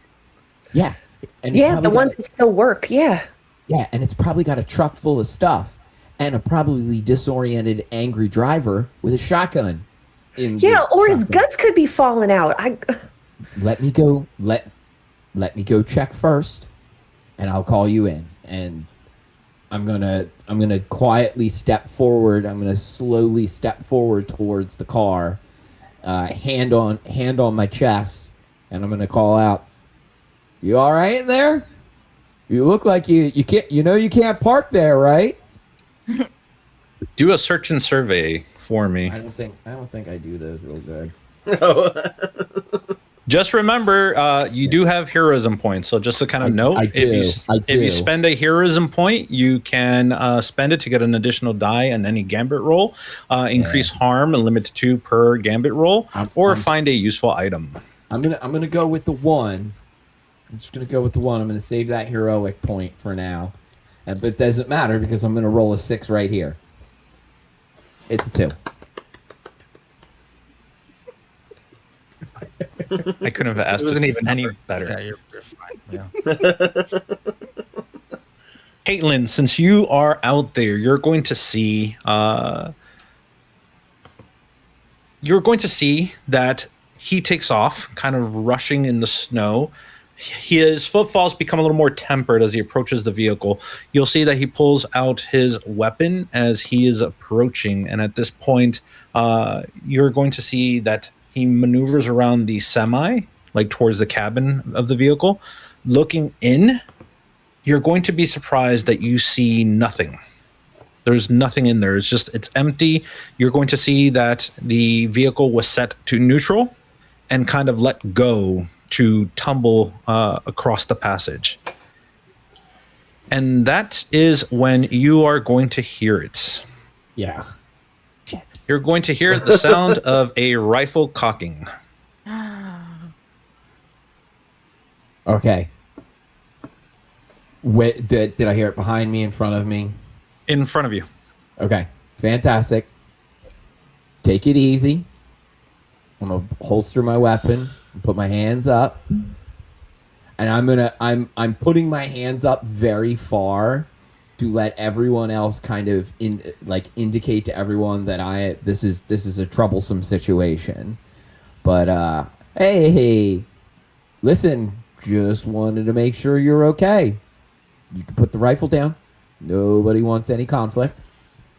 You hear the sound of this woman's voice, and you hear her. She kind of approaches from the opposite side of the tree, kind of the tree line there. She kind of walks around. She has the gun pointed at you, Clint. And at this point, she says, "All right, I want you and all of your companions to get out of the car. I don't want to hurt you, but I will if I have to. Of course you don't want to hurt. Of course you don't want to hurt anyone. That would be pretty ridiculous. Especially because you're out here all by yourself, right?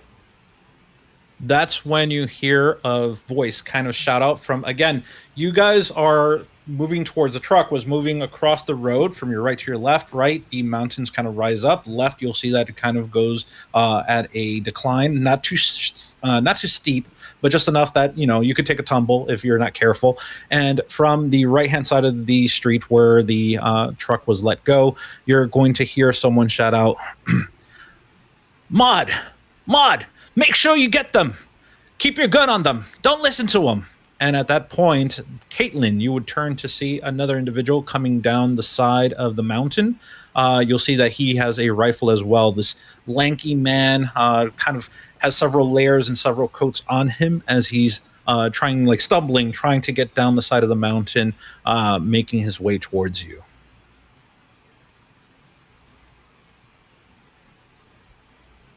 Now, I don't want to hurt anyone. I don't care for you. I don't care for your lives.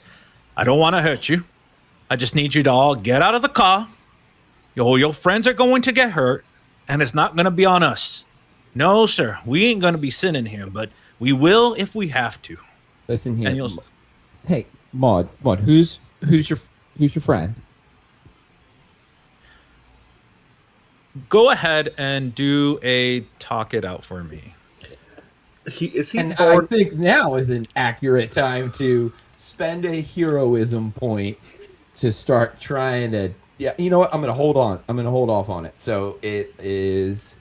I think it was 3d6. Hang on one second. Yep, 3d6. All right, we're gonna hold it off for now. Okay. 5, 3, and 2. All right, I'm going to take that 5. Let me see.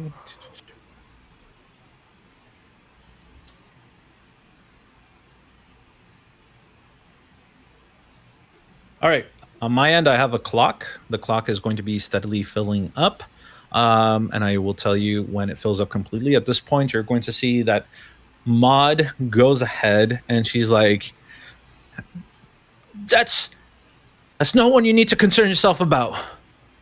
All right. Right, Kenneth? And you'll see that Kenneth kind of shouts out and says, Maud, don't talk to them. Just tell them to move away from the vehicle. Now, listen. I'm going to tell you something that you don't know yet.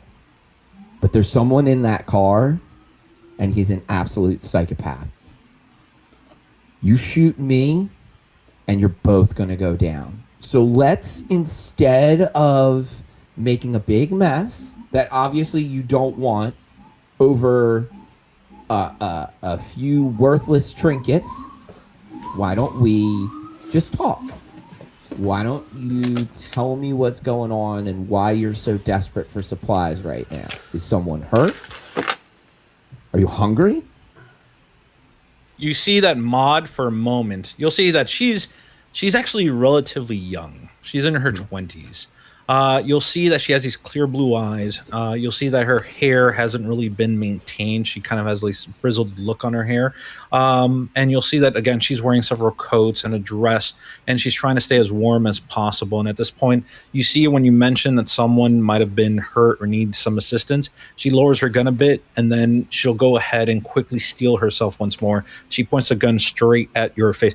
At this moment, Clint, you have never been in front of a barrel this close. This honestly, you're keeping calm under pressure at this moment, just for the simple fact how close this barrels to your face. And she just nods and she's like, all right, mister, make it with your group. Get over there. And at this point, you'll see that Maud and Kenneth are leading Caitlin as well as Clint back towards the car, giving you guys time to, inside the car, to take action if you'd like, or to kind of discuss what you're going to be doing. Yeah, you guys can discuss what you'd like to do. I'm at the end of a barrel right now. Yeah. I think Bug. Maybe uncharacteristically or characteristically for Caitlin, when this Kenneth guy started coming out of the trees, she was very visibly frightened when she met Arthur and Clint alone. But now that everybody is here, she's staring this fool down. She's like, "You're not going to intimidate me." So I don't think she's going to move easily. I thought for a moment she was going to bring up her hoodie. No. No, not this time. Bug, I want you to lower Visual. down, and I need you to hide. When we get out of the car, I want you to climb into the driver's seat, and when there is an opening, I need you to slam on the gas pedal to scare the shit out of these people. Try not to hit them. So to drive towards them? Yeah. If it looks like we can't talk them down. Okay. So we're the way we position, like our front end is facing the same way like the truck is, like the front end where the direction that it crashed. So your car, if you imagine, We're right, you have a parallel with street. Yeah, you have a street. Your car is technically just off on the embankment, safe. The car didn't like fall into an embankment too far or anything. It's just like right off the road. At this point, your car is heading towards the slope that goes downwards with the gradual decline of the mountain. At this point, you're looking, the car kind of, there's snow fall in front of you. There's several trees. To your right-hand side is a semi that's slammed into a tree. And at this point, from the semi, you're going to have Clint being moved closer towards the car. This is going to be the passenger side of the car. You're going to see that Clint is being moved by this woman with a gun pointed at his head. And you're going to see that Caitlin is standing her position. Caitlin, do be the boss. And you know what? I'm going to give you a D6 just because I honestly love the fact that you're not hiding behind the hoodie. Just for these two reckless individuals that showed up into your life, that's the hoodie moment. Right? Well, I think what kind of pissed her off was this talk about, no sin, you know? Arthur, that's us. We're reckless.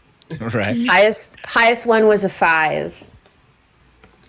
And I think matching that kind of mixed success, I think Caitlin would, through gritted teeth, a bet, "You're no son of the lamb." You're going to see that Kenneth at this point looking at you. He, scraggly guy, has a beard, hasn't really shaven, has this disheveled look about him. He goes ahead and sneers at you, and he raises up the butt of his gun and slams it into your head. At this point, you're going to be taking a point of damage. Got it. At that point, I will hop out of the passenger seat with my hands up. Whoa. So yeah, at this point we all visualize it, right? Yeah, you guys can definitely see. Well, you might not because I do apologize. The car's not facing them because I was about to say you got that windshield with the crack in it. You might get distorted images. No, you would see it because it's passenger side. You'll definitely see this. You'll hear the sound of the gun striking Caitlin, and you're going to hear Kenneth kind of, "Just shut up already. Just make your way to your friends. I don't want to do anything untoward." And with that, you're going to see that Ezra is stepping out of the car. I say. Yeah, Arthur's gonna step out of the car too, and slam the door, and then honestly just start walking straight towards them with just no other thought than walking straight towards who struck Caitlin, and honestly not even asking questions. He's going to swing himself. Doesn't even care, gun or not, gun be damned. As he's walking up, he's even going to say, "Put it down, or you go down." I will say, the moment that you start approaching, he will turn his gun on you. At this point, he shouts out, "You better stop! I don't want to shoot you." And you continue He expected approaching? that, yeah. He's just going to walk right to it. They said, "Shoot, put it down, or go down yourself." All right. Well, he is going to take aim. Before you do that, you should know they're not far behind us. Ezra, I'm going to have you give a chance. Go ahead, and I will allow you to be the boss. Try to take control of the situation. If you don't succeed, if you get a 6, he might listen. If you don't succeed, he will take a shot at Arthur as Arthur is approaching him. Big money, big money, big money. I got a 3. I'm so sorry. I tried. Oh, good man. It's okay. It happens to the best of us.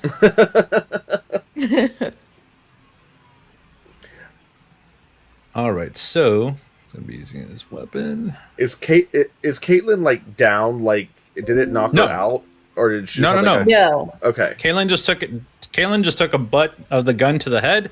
But Kaylin, technically speaking, I mean, like she might see some like sparkles in her eyes right now, like little stars, as like the hit wasn't expected. But Kaylin is defiant. She's standing there, kind of like looking this dude down. That's hard. Atta girl. Yeah. Yes, ma'am. So I mean- hard. I'm tempted.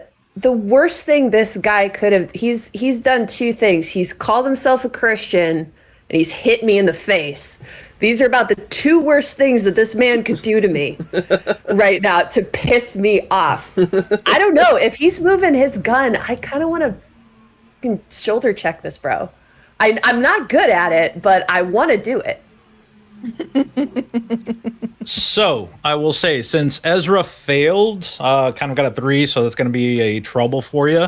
I'm going to say this: you can definitely try to shoulder check him. Go ahead and do a fight under pressure. It's just going to be reduced by 1d6. Well, that would be nothing. That'd be nothing. Oh gosh, So that would just be an automatic failure, which is fine. That's a no. gosh. No. We're just baby caravanners. Yeah. Well, no, I'm not going to do that to you. I definitely want to see that roll, because if you get a 6, I'd flip. I'd be like, okay, you know what? That's it. You guys win. I'm going to move on with my life. I'm going to go play something else. Let's use the cotton candy dice. Oh, sorry. Did you want to? I was add a modifier? I was going to say you have to land a 6. That's going to be your modifier. Anything less than a 6 is not going to succeed. All right, come on, cotton candy. All right, that was in the box. Ah, damn, 5, so close. Oh, Caitlin, are you a dice goblin? I mean, I don't know. Oh, I am. hear I a am. lot of dice. When you say cotton candy dice, I was like, I know what's up here. Okay. Atlas. All right, so- Sorry, go Oh, ahead. sorry, go ahead. I just want to know how close are them, Mud and Kenneth, to our people in terms of like distance. Mod is Are they like just- Mod is standing Yeah. literally behind. Well, I don't know if Clint has turned around to start walking back towards the car. Mod is literally just like in arm's reach of Clint at this point. And Kenneth is in arm's reach of Caitlin at this point as she attempts to hit him, but kind of fails in doing so. And then you're going to see that Arthur is just fast approaching. And at this point, Kenneth turns his weapon onto Arthur. And I am going to say, Arthur, you know what? Go ahead and roll. Do for me a fight under pressure. I'm going to say this though. Kenneth is going to take the shot, so you are going to be taking damage as the shot is going to be hitting. But if you roll a 6, I definitely will kind of lessen the blowback from his damage. 6, 6, 5, 4. Oh God! oh my God. Did we get a critical success for that one? That is a critical success. Oh God! Okay. Let's go. All right, so clock is filled out at this point. So, Arthur, you are going to go ahead. This guy points his weapon at you. You're going to see that as you're approaching, you're just seeing blood at this point. You just want to, again, put this dude down. Caitlin shows off her bravery. Caitlin goes and tries to throw a punch at this guy, try to body him. The dude moves back. Caitlin kind of stumbles forward. And at this point, you see the opportunity. You throw yourself to go in for the hit. The gunshot goes off. You hear the rifle. The bullet passes right by your head, but it misses. And at this point, you see that he's looking, and his eyes just get wide. How much damage do you do, by the way? That's another thing I was going to ask, actually. As far as throwing a punch. Well, obviously, I know what having the knuckles adds. 1 harm. but I don't know if like what the actual punch itself, if it has it, or if it's just based on. Punches will probably be just one harm because I'm probably not going to do much more than that. And the Iron Knuckles is going to be one harm as well. You know what? Let's go ahead and amp up that harm to 2 just to make it a little bit more differential. But you did do a critical strike. That's going to do a little bit more harm to this guy. So describe it, Arthur, as you go ahead and, well, how do you take this dude out? Yeah, so as he's going off, I mean, going into that mode, knowing that the gun goes off, it puts him straight into that like boxer stance where he kind of goes down low and out and just brings the right hook up and over the top and tries to catch him right behind the ear and, knock him flat on his ass. Almost like he's trying to win, the prize fight, going, for the full bring down shake, whole punch and counter, and land it square on the side of his head. You feel the impact. You hear the crunching of bone. This guy goes ahead, and in the next instance, his eyes roll into the back of his head, and he's still trying, like his body is still trying to stand up.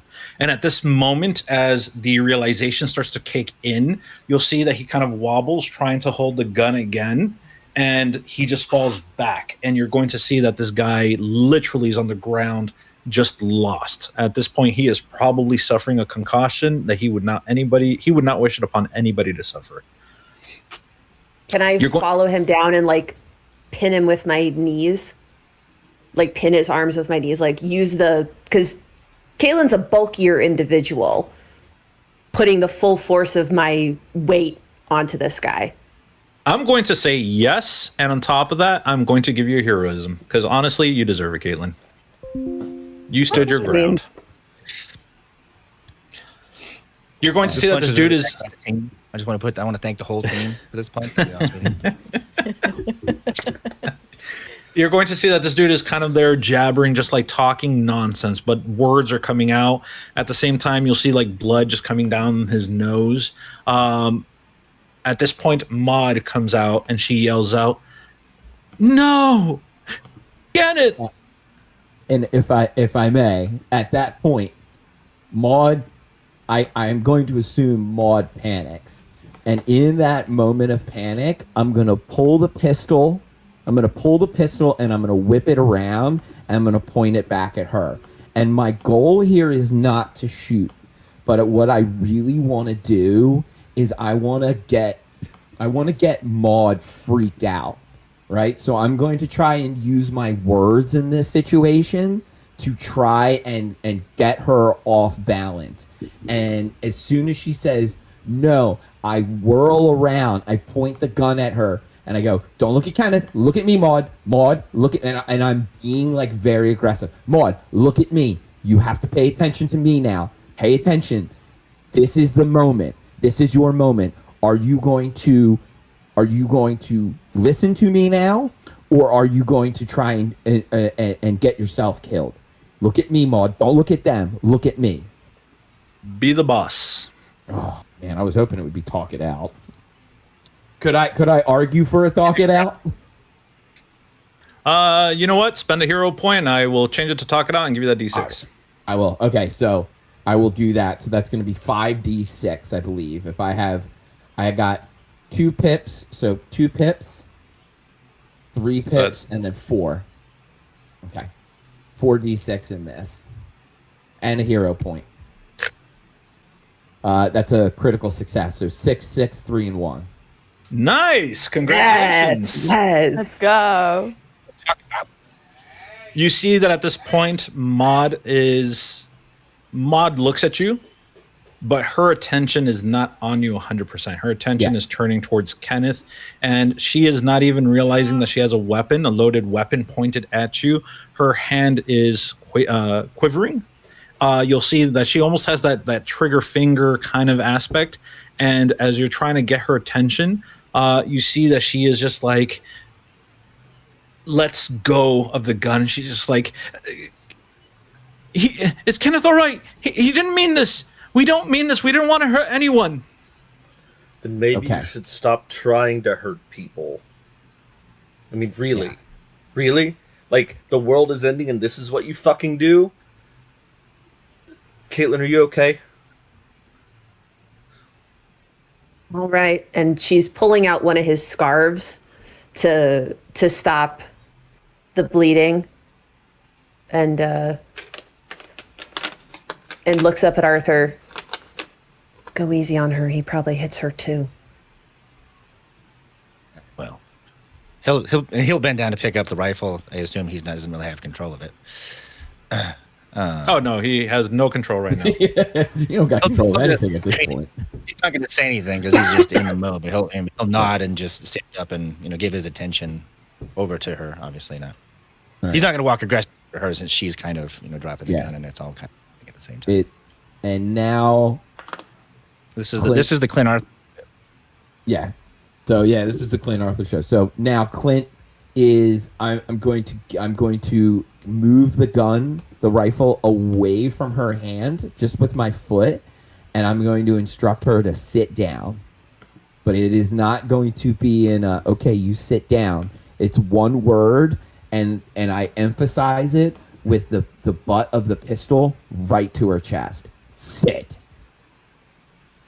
And you see that at this point, Maud is looking between you, looking between Kenneth, and you're going to see that again, she still has determination. She wants to get to Kenneth. She wants to make sure that he is okay. And at this point, she is deciding between the two. She knows the situation that she's in. You have a weapon at her. You've taken out her one companion. And at this moment, she knows that she is against odds of surviving, or at least even being able to claim any victory out of this. And that is when Clint, not too far from your location, you're going to hear coughing coming from behind a collection of bushes where snow kind of has gathered. And you're going to see that she turns her attention towards the bushes, and you're going to hear this raspy, soft voice saying, "Mommy."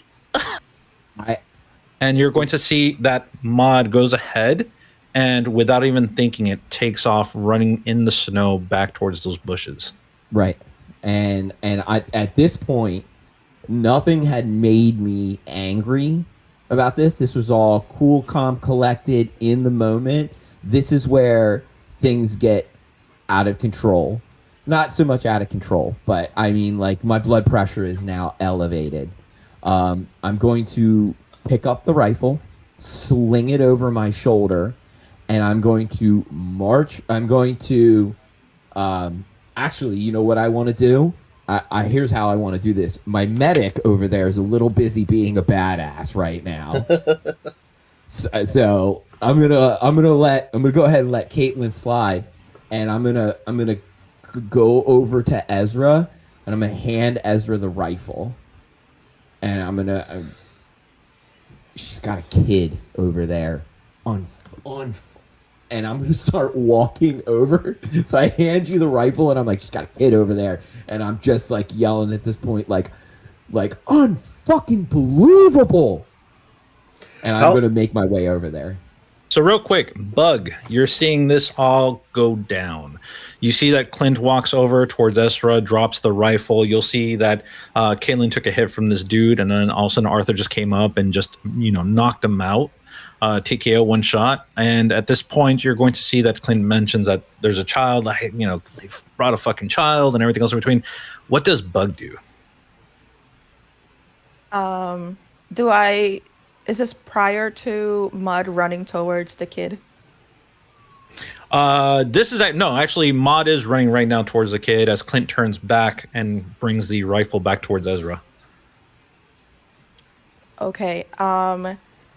Bug, who would have been sneaking and hiding in the behind the car, would slowly go out of the car and make her way towards Caitlin, with her grenade in her hand, and be like, "We don't need this anymore." I'm sorry. Hold on. Hold on. You good, Cat? Yeah, put the pin back. I think we'll be all right. Cool. I love that we have our duo gambit of how to just stress situations, and then the group we just found has this backup gambit already in place with a goddamn grenade. Oh god! Oh god, that was excellent. I'm sorry. We're Hold nothing on. if not versatile. Yo, Bug, get yourself a heroic point. I'm sorry. That was amazing. yes. Runs up to Caitlin. Hey, we don't need this anymore, do we? Ay. Oh god. Oh my god. Oh, that was perfect. That was perfect. God. All right. Lock back in. I'm locking back in. I did not see that. I did not see that. Are grenades even a weapon choice? I gotta see this. I believe they are. It's part of the inventory. It's not a grenade. It's a makes bug perfect bomb. Okay, sense. it's a bug bomb. First of all, There we go. There we go. it's ultimate vary. It's self-made. Oh, it's gosh. full of like rusty razor blades and like nails and shit. It's literally Yeah, like just full it's like shrapnel grenade. it's like roach aid as the propellant, and it's just full of just nastiness. It's I was working on a weaponry mine before all of this went down, or while all of this was going down, so it makes Yeah. a little sense. it's not a grenade. It's not like a pineapple grenade. It's a literal like IED. It's a pipe bomb. I love it. Gosh. Ezra Oh, just kind of like bro. tilts his head and goes, Say drive the car. What part of drive the car? Yeah, right. We'll get to this. We're gonna get to this. We're coming back to this bug. Yeah. "How old are you again?" It doesn't matter. It doesn't matter. Oh, that was amazing. Don't ask her that. She's got a bomb. The last thing you want to ask someone holding an improvised explosive device. Yeah, just But Oh I god, am that was keeping an eye on Maud as she runs towards him. that was so perfect. Oh god, just running up to Caitlin. Poor Caitlin's here, like, just pissed off. All of a sudden, she turns her attention towards Bug, and Bug's just holding the grenade. Yo, do we need I this love right that the now? levity bug brings is a live grenade. Just Respect, honestly. Bring a grenade to a gunfight, like 100%. Don't bring a knife to yeah. a gunfight. Don't bring a gun to a All right. grenade fight. I got it. Learned, bug. I got it. You're going to see that Maud makes her way through the snow, making her way towards that bush. And at this moment, she pulls out a small child, a young little girl with blue eyes that almost match that of Maud's. And that's blondish hair that just, again, young children have that just kind of sort of glimmer with innocence. And you see that the child, though, kind of stands there. She looks very pale, just as pale as the snow around her. And you'll see that Maud grabs her, and she's like, "Baby, are you okay? Are you okay?" The child goes ahead and coughs once more and goes, "Mama, I'm just cold. Don't worry, baby. We're trying to find a way out of here. We're trying to get out of here. Don't worry. Just you stay there, okay? I'll be right back. I need to go get your daddy. Don't worry about it." And with that, you'll see that the child goes ahead and nods towards Maud, and just looking at her with these bright blue eyes, and she coughs out once more, and she goes, "Okay, mommy." And with that, Maud gives her a kiss, and then gets up and kind of heads back towards the group, specifically towards Clint. She's not going to make it far because Clint is standing behind her at this point. Now, as we were walking, safety on the pistol, I tuck it back behind me, and I tuck it in the waist of my pants behind me so she doesn't see the weapon, so the kid doesn't see the weapon. I am going to say, Ezra, Caitlin, I need you over here right now. Ezra holding onto the rifle, but he's like holding onto the barrel, like he's not. And he walks over there with it, like he's obviously never really held a gun before. Yeah. Like, I could just imagine just being like, "No, you don't point it there." Well, I think he knows not to like point it at people, but he's like carrying Yeah. it like it's like a walking stick or something. And I'll look up at Bug. Mind babysitting a minute? Yep, no problem. And Bug will take out her duct tape and duct tape this guy's Perfect. hands down. Damn. Hell yeah. Yeah. And then I'll Bug rules. stand up and Bug's awesome. Yeah, This I'll guy stand up just and defend. headbutted Kate with his gun. I'm not being gentle. What the heck? No, Exactly. your actions are correct. No So quarter, no mercy. for the usage of the duct tape, just make sure it has 3 usage. You're going to take off one of those usages, okay? Got it. So All right. with that in mind, I now want to I'm going to fight back, absolutely railing on Maud in this moment because bringing your child to an ambush, I get is by far. I mean, you did a list of dumb things today, but bringing your child here is the worst one by far. But I'm gonna bite it back, and I'm going to say, Maud, and it is in a voice that you, if anybody is within earshot of this, it is angry dad energy, but it is like reserve, like holding it back. Maud, I got a school teacher and someone that's got medical supplies here. They're going to take the kid, and you and I are going to have a little talk. You see the moment that you state that they're going to take the kid, Maud is just like, you're not going to take my baby from me. Oh, really? No. Why on God's green earth do you deserve it? You brought your child to an ambush. You keep rifles around your child. You put them in direct harm. I did not do this. We did not take your child away from you. You did. And my finger. What hits her world? chest. You see that Maud goes ahead and just kind of lets out on you, just venting, and she's like, what world do you live in? What do you think this is? Do you think that I could just drop her off at a daycare center? Do you think that there's hospitals that will go ahead and take care of her? Yeah. What so world do you you're- live in? The same world you live in. The same one where it's a terrible idea for 2 people to ambush 5 people. It was that or suffer. And I'm not going to let her suffer any more than she's already had. Well, And how did that work out for you?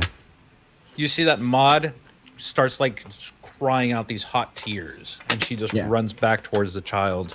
You see that she grabs her child and lifts her up, and she's like, don't worry, baby, I'm all right. And you'll see that the kid is just there, and she's like, Mommy, who are these people? And she goes, don't worry, baby, don't worry. And at this point, she's holding onto her child, kind of looking towards Kenneth, looking towards the group as you guys begin to approach. Yeah, I'm Clint. playing bad cop in this situation. Clint. One of you two's got to be good cop. Clint, let me go try and deal with this. And Ezra will walk up to Maud. Everything's okay. You and I suppose your husband? I don't know. Who is he to you? Kenneth is my husband. You made some really bad decisions tonight. You don't have to keep making them. What supplies do you have? I'm not asking to take them from you, but what do you have? You see that she looks at you and gives you a stern gaze. And again, she's trying to stop herself from crying, but the tears just keep coming down. Charlotte in her hands, coughing, and she's like, baby, Charlotte, don't worry about it. And she turns towards you and she goes, we have nothing. Nothing. You're the first vehicle that we've seen in weeks past by this way. And honestly, at this point, you're that last gambit that we had. Okay, why don't... Can y'all detach this trailer from this truck? The truck doesn't work. Like everything else in this world, why don't you understand that? Nothing works. How did you get this truck to approach us then? Like you just set it in neutral? How did you get it here? Was it abandoned? It was up on top of that mountain there, on the ridge up right there. And she points and you see like there's a little ridge and you see like a building that is up there. It looks like a little cabin that was situated at the edge. Perhaps like before the world ended, it would have been like one of those cabins that became like an Airbnb where people would get this beautiful view of the countryside. And you'll see that the semi just literally just ran down from that ledge straight towards this tree. Okay.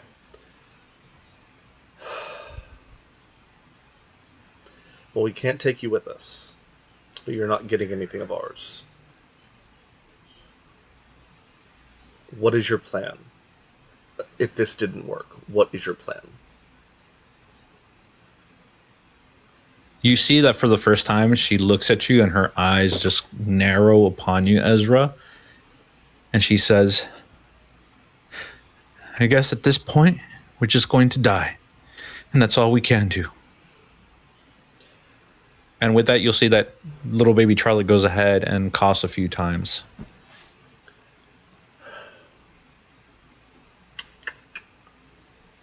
Can't say I don't understand how you feel, but you have something I don't. You have a responsibility to that little one you're carrying. Now buck up, deal with your shit, and formulate a plan. You see that she looks towards you, and it's just like, it's easy to say that when you have a working car and you got supplies and people with you.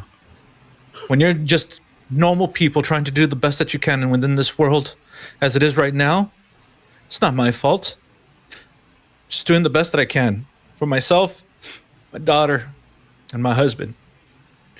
And she turns over towards Kenneth, and you see that Kenneth is just like duct taped like to the 9 at this point.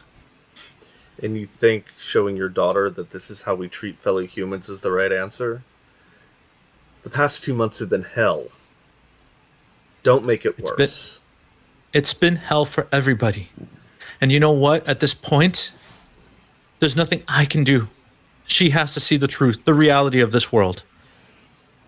You either get busy living or you start dying. Caitlin, you know this area. Are there any cabins around?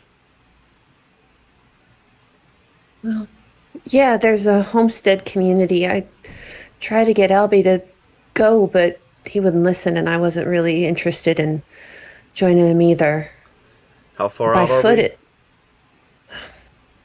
by foot, 4 days. They do patrols for supplies, so it's possible if you get close enough, they'd see you. Especially if you built a fire.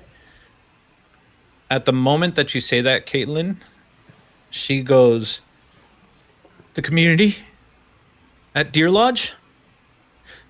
Those things came down from the skies and destroyed everything. Nothing's left.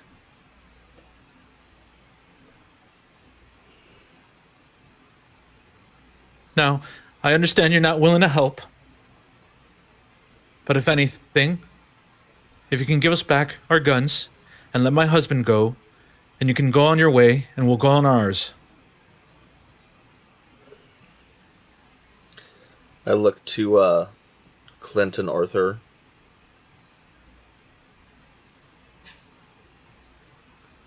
And then I set the rifle down at my feet, not hers. You have an opportunity here. We're all heading west. If you can make it, there's apparently a sanctuary. Where did we say Saint St. Saint Francis. Francis. Saint Francis? But this is not the way. This doesn't fix anything. You could have tried fixing that truck instead of trying to rob people. You didn't have to resort to this. We are better than that. We have to be better than that, or you're right. None of it means a fucking thing. We've So can all Arthur lost. pick up Kenneth? Just when is he? Pretty. I know he said he's taped up, but it's fine. Is he Strength-wise, I okay? assume he can. Oh, this guy's on like his shoulder. this guy's in a cocoon right now of duct tape. Hogtied. Just like while he's talking, I was gonna say he's gonna pick him up, put him on his shoulder, and start walking him up towards the others that are talking with the wife and the child. You'll see that Maud kind of looks at you as you're bringing Kenneth, and she kind of lets out. She goes, Kenneth. And you see that she has like this surprised and sad look upon her face. You'll see the child turns and goes, Daddy? Daddy's a caterpillar. and you'll see that Maud is just like looking at Kenneth and just like turns her head towards Bridget, and she tries to smile at it, but it's not. There's no happiness in this emotion in this moment for her to find Perch.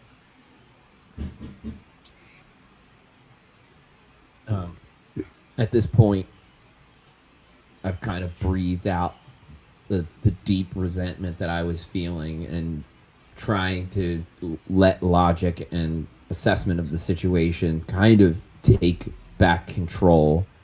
I'm going to turn, and as I approach, I'm going to approach the group of them again. I'm going to take the flannel off that I have, and I'm going to give it to the kid, so at least the kid's got something warm. Bug, do you think you can... Bug, what do you got in your hand there? It's for emergencies.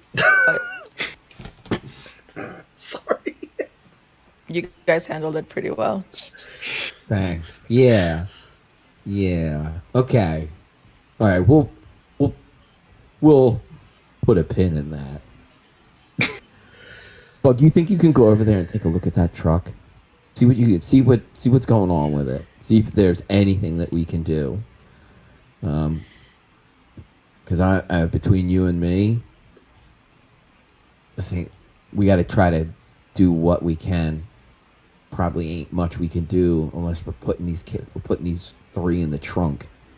And I don't think the aluminum Falcon can carry them. Yeah, I was kind of trying to take a look at it, but I'll get a closer look, Yeah, and why I'll don't you head go over take- to the truck. All right, go ahead and do a rig and repair.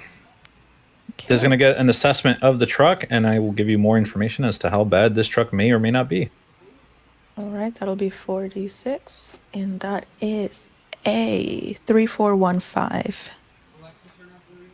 So with that 4, looking at the truck. By the way, did you put the additional +1 for the mechanic? Oh, so do I add the mechanic every time? Yeah. Whenever you're working on a car, and that technically it Okay. is a vehicle. Yep, it says vehicle. So that And would there was a be- five. There was a 5 in there. Yeah, there was also a 5, so it's 34154.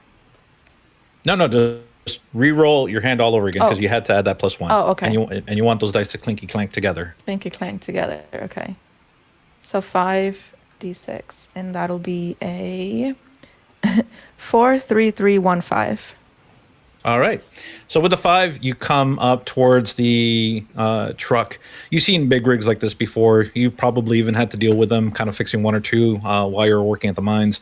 And for the most part, you know exactly how to maneuver this. As you pop open the hood, taking a look into the engine, you're going to notice that most of the engine had been scrapped. Most of the pieces are gone. Anything viable for the truck is gone. Jordan, while she's doing that, I want to go see what's in the back of the truck, if I can get it open. Oh, yeah, no, for sure.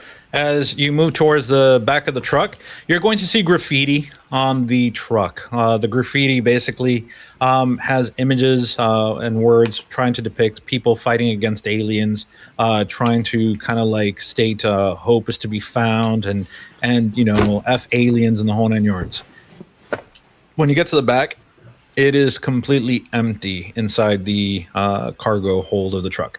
There's nothing in there. Probably the only thing you might find is like 1 or 2 corpses of rats, and that's basically it. There's nothing in there whatsoever. Okay. So when Arthur sits down, Kenneth down next to his family, he will stand up and you said Bridget's the daughter, right? Bridget's the daughter. No, Charlotte. Sorry. Charlotte. Okay. Charlotte. He will say that now your dad's going to be okay. He just bumped his head a little bit, but he'll just rest for a little while and then he'll be fine. And he'll kind of give her like the reassuring dad smile, and then he'll turn to Maud and be like, "Is there any other vehicles around with a better chance of moving that hasn't been totally scraped clean?" You see that Maud turns her attention towards the road in the direction that you're coming from, and she's just like, we'd have to travel out in that snow. Chances are is that we'll sooner freeze over before we find any other vehicle out there. You don't know And many that are around that you just couldn't put together yourself? you see that she just kind of like looks at you almost incredulously, and she's like, "We've been trying. Why would you assume that we weren't trying?" I didn't say you weren't trying. I asked if there was any that you were not able to put back together yourself. No, no, there's not.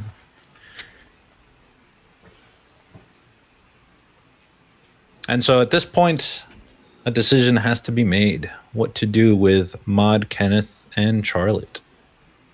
Bug will seize her cling, clang, clanking noise and be like, guys, I've got good news and I've got bad news. The good news is there's a lot of parts here that I really want to take home. The bad news is this is not going anywhere. What are we going to do? Well, I'm going to executive decision on at least one thing in our control. So what I'm going to do is I'm going to unload both of the rifles, right? Pull the bullet out of the chamber. I don't know if these are single action. We don't need to know the details. They are unloaded. I'm going to hand one back to Maud, and I'm going to put all the bullets in, if I can find a pocket on Kenneth, somewhere underneath the duct tape. So, You got it. 2 guns makes you raiders. 1 gun is for defense. And I'm going to take that. I'm going to keep 1 bullet loaded in that rifle, and it's going in the trunk of our car. So at least we have that part solved. I mean, if we're going to start having a conversation, I already know what the answer is, and it's not one that people are going to like. But we can't fit them in our car, and unless a couple of people are willing to, we don't know. Caitlin, do you know, or perhaps Atlas, with the help of Caitlin, what the next destination for us would have been? I mean, we're driving towards a destination. The next location, next town down your list is going to be Deer Lodge, which apparently was attacked. And that's 4 days out.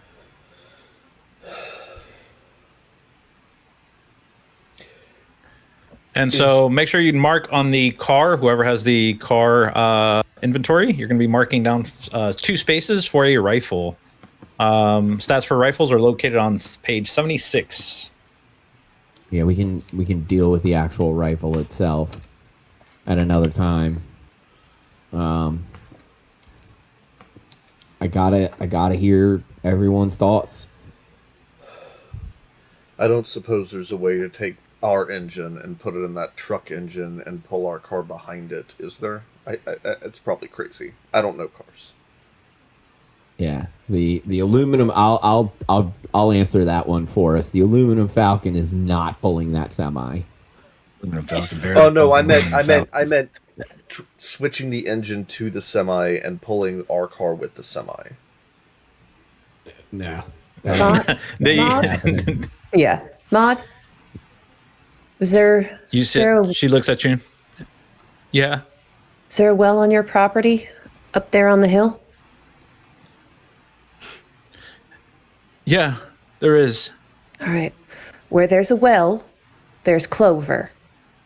Move the snow, and it'll still show up green as anything. You sit on the roof, you wait for a deer, you take the shot, don't drink the blood. But you can boil it down. You can eat pretty much anything on a deer, just drain it. Do you know how to field dress a deer? You'll see that Maud kind of like looks over towards Caitlin, then looks down towards Kenneth, and she's like, "No, but Kenneth does." All right. Well, then he's got some work to do. How about this? How about we go up to your property? We help get you settled. We help you formulate a plan, and then we'll be on our way. I was a school teacher. I know a little bit of basic medicine. I can maybe take care of her here. get her feeling a little bit better, see what we can do. This doesn't have to be a bad thing. We can make better choices.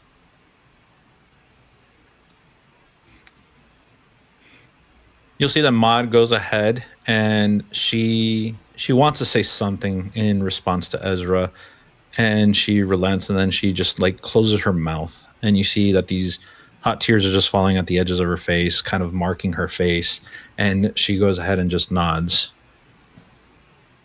Okay. You'll see that the little girl kind of like looks back at towards Kenneth, and she's just like, "Mommy, is Daddy sleeping?"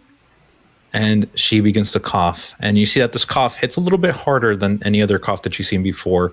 And the poor girl, her body's just like, wrecked as she is coughing. And eventually Maud tries to calm her down, and at this point she holds on tightly, and she's just like, "It's okay, baby, it's okay, don't worry about it. Your father's fine. He's just taking a nap. Look, and they wrapped him up nice. He'll be warm." Caterpillar. At that point, Ezra looks to his caravan. Does that work for everyone?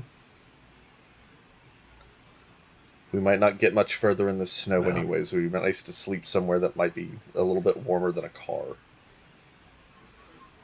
Yeah. I'm not sure I could just leave another child behind, so I vote we do what we can. Lead the way, Maud. So you're going to see that Maud begins to ascend. She kind of goes, and well, actually, she looks over towards Kenneth, and you'll see that she puts down Charlotte for a moment, and she's just like, "Baby, give me a second." And you'll see that she tries to begin dragging Kenneth up the side of the mountain to take him towards the ledge, or towards that ridge where the cabin could be found. Where's the ledge? Jeez. Ridge. Sorry, Kenneth. Holy shit. Well, say, hey, we got less space now. No, I was gonna say Arthur would go and pick him back up and start. Just kind of nod for her to go ahead. You see that she nods in return, grabs her child, and starts walking kind of quietly, making a path leading you guys up towards the ridge where the cabin is located at. It takes some time to get there, but sure enough, you guys will find this ridge just up the side of the mountain. At this point, looking back, you can see the car, you can see the semi, and it almost looks like one turning around to see like toy cars on a set, like a play set. Like the world looks so insignificant when you're taking another perspective, another elevation, and yet you know that this world still is in such a terrible strait. You'll see that when you get to the cabin is covered in snow. You're going to see several vehicles there. Some of them have the hoods up. Some of them have tires that are gone, cracked windshields, the whole 9 yards. You're going to see that the cabin itself, again, looks lived in, but you see that none of the amenities that normally would find in such a cabin out here. For the most part, you'll see that someone had taken the time to actually carve up some firewood and set up a fire inside of the cabin. And as you step in, you can see that these people are basically, they moved into this cabin, and this cabin had furnishing and whatnot, but it has no supplies whatsoever. As you're looking around, you can see like cans turned over, little bottles that are holding water, a small fire trying to melt down the ice to have some fresh water to drink, things to that effect. But for the most part, there's nothing in terms of food that is viable here. When we get there, I'm going to start rummaging around, not for food necessarily, but for things that I could start combining that would like help alleviate a cough, like herbs or like weird stuff in the bathroom, and just see if there's anything of that kind of nature, like dregs of a Dayquil bottle or something. Sadly, you'll see that all the medication that was there, empty bottles inside of the sink, kind of tossed around. It looks like someone was frantically trying to find something, a medication or something to help, and it looks like it was either used up or just tossed aside. And as you're looking, Maud would probably pass by, and you'll see that she steps out of one of the rooms, kind of where she puts Charlotte to kind of take a rest, and she's just like, there ain't no doctors, and there's no medication that's going to cure that girl of what she got. What does she have? I don't know. She became sickly ill, pale as they come. She has difficulty breathing if she exerts herself too much.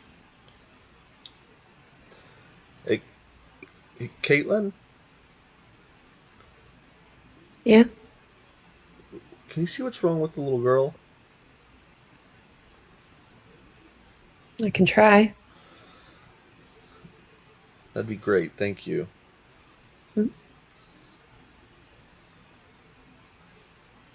So I'll check her for fever. I'll see if her lymph nodes are swollen. Lymph nodes are swollen. She doesn't present a fever. Heavy coughing. You'll see that she's very pale. You'll see that she is prone to shivering, even when she's adorned in all sorts of clothing and even near fire. And for the most part, you'll see that she always has, like, any time that she gets excited, she has a raspy breath thereafter. Huh. Right. Could be asthma and a bit of something else.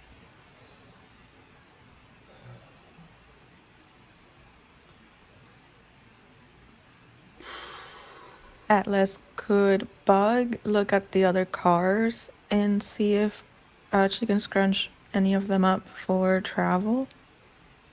You know what, Bug? Go ahead, do a rig and repair stuff. And I'm taking into consideration the success, the 5 that you got last time for the truck. And so if you get 6, I'm actually going to give you some supplies. If you get double 6s, I'll give you some more supplies. Okay. Double 6s. Nice. Yeah. The dice tell the story we need. 26464. Let's Nice. go. All right, so just to take into consideration, because I was going to denote this at the semi, you would have picked up one supply box. I'm going to be giving you a total of 4 right now. That's including the semi one. So I have a total of 4 supply. Yep. Yeah, And that's that you got here. that's plus the 2 that we carry, or is that personal? That's plus 2 the ones that you are carrying, so that's 6 Okay. total.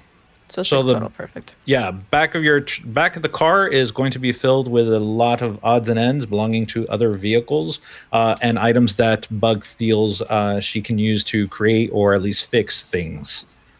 Awesome. All right. I'd like to say that I think that Clint, if everyone's kind of working in the living room, Clint is off in the kitchen, and I think that at this point I want to kind of make eye contact with Arthur, because and say what none of us can say out loud. And like, I'll nod Arthur over so we can have a quick private conversation. I was going to say Arthur would have obviously sat down, Kenneth, on a comfy couch, or the most comfy spot that he could find for the reeling gentleman, and obviously we're looking for the same thing, and obviously noticed the telltale sign of the looks and whatnot that we have come to know from one another, and follow into the kitchen to rummage. Yeah. Arms folded across the chest, leaning against the counter. I can't take all 3 of them. Well, I'm not so sure we could necessarily take 2 unless one really wants to ride with supplies in the trunk. That's my point exactly. I mean, I don't one think- of them does has duct tape. The duct tape might stick to the roof. I don't know.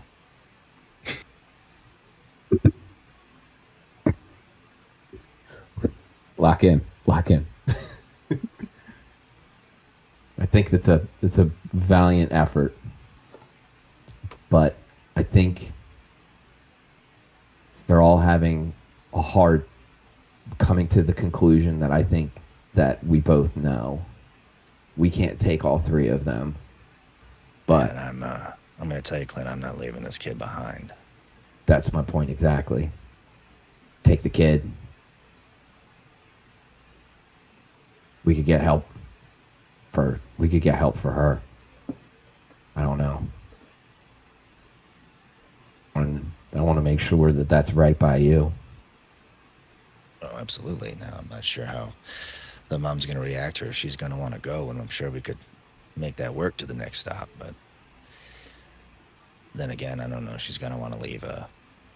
And he'll like kind of flex his hand, you know, and cracking the knuckles and the arthritis. And I don't know. She's going to want to leave a concussed husband to himself in the middle of whatever we want to call this. They're not, I mean, I don't want to be the one to say it out loud, but they're probably not going to make it. No, not with the, well, I don't even want to say temperament, but the ability to act on that temperament isn't all there.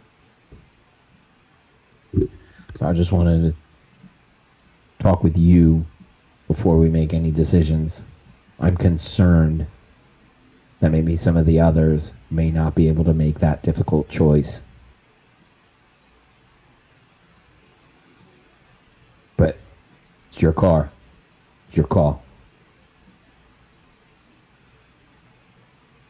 It'll be the first time we've made the choice. Not an easy one, but sucks. But so does this world. Yeah, well, we didn't invade the planet, did we? I think at this point, then there's nothing else that needs to be said for that part of the conversation.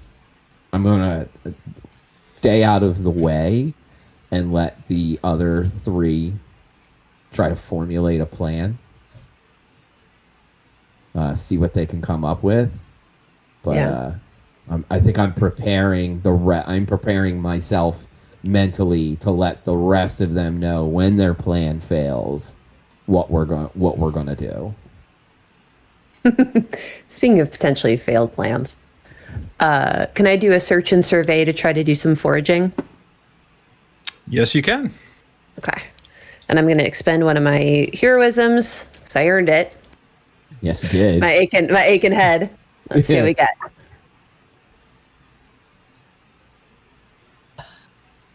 Nothing above a 4. If I was playing Yahtzee, I'd be doing good. I got 2 1s and 3 4s. Oh, nice. Look at heroism. So at this point, Caitlin, you go ahead and you leave the cabin behind. The cold air hits you once more, and normally you kind of like, you resent that coldness, that bitterness that, slams upon you.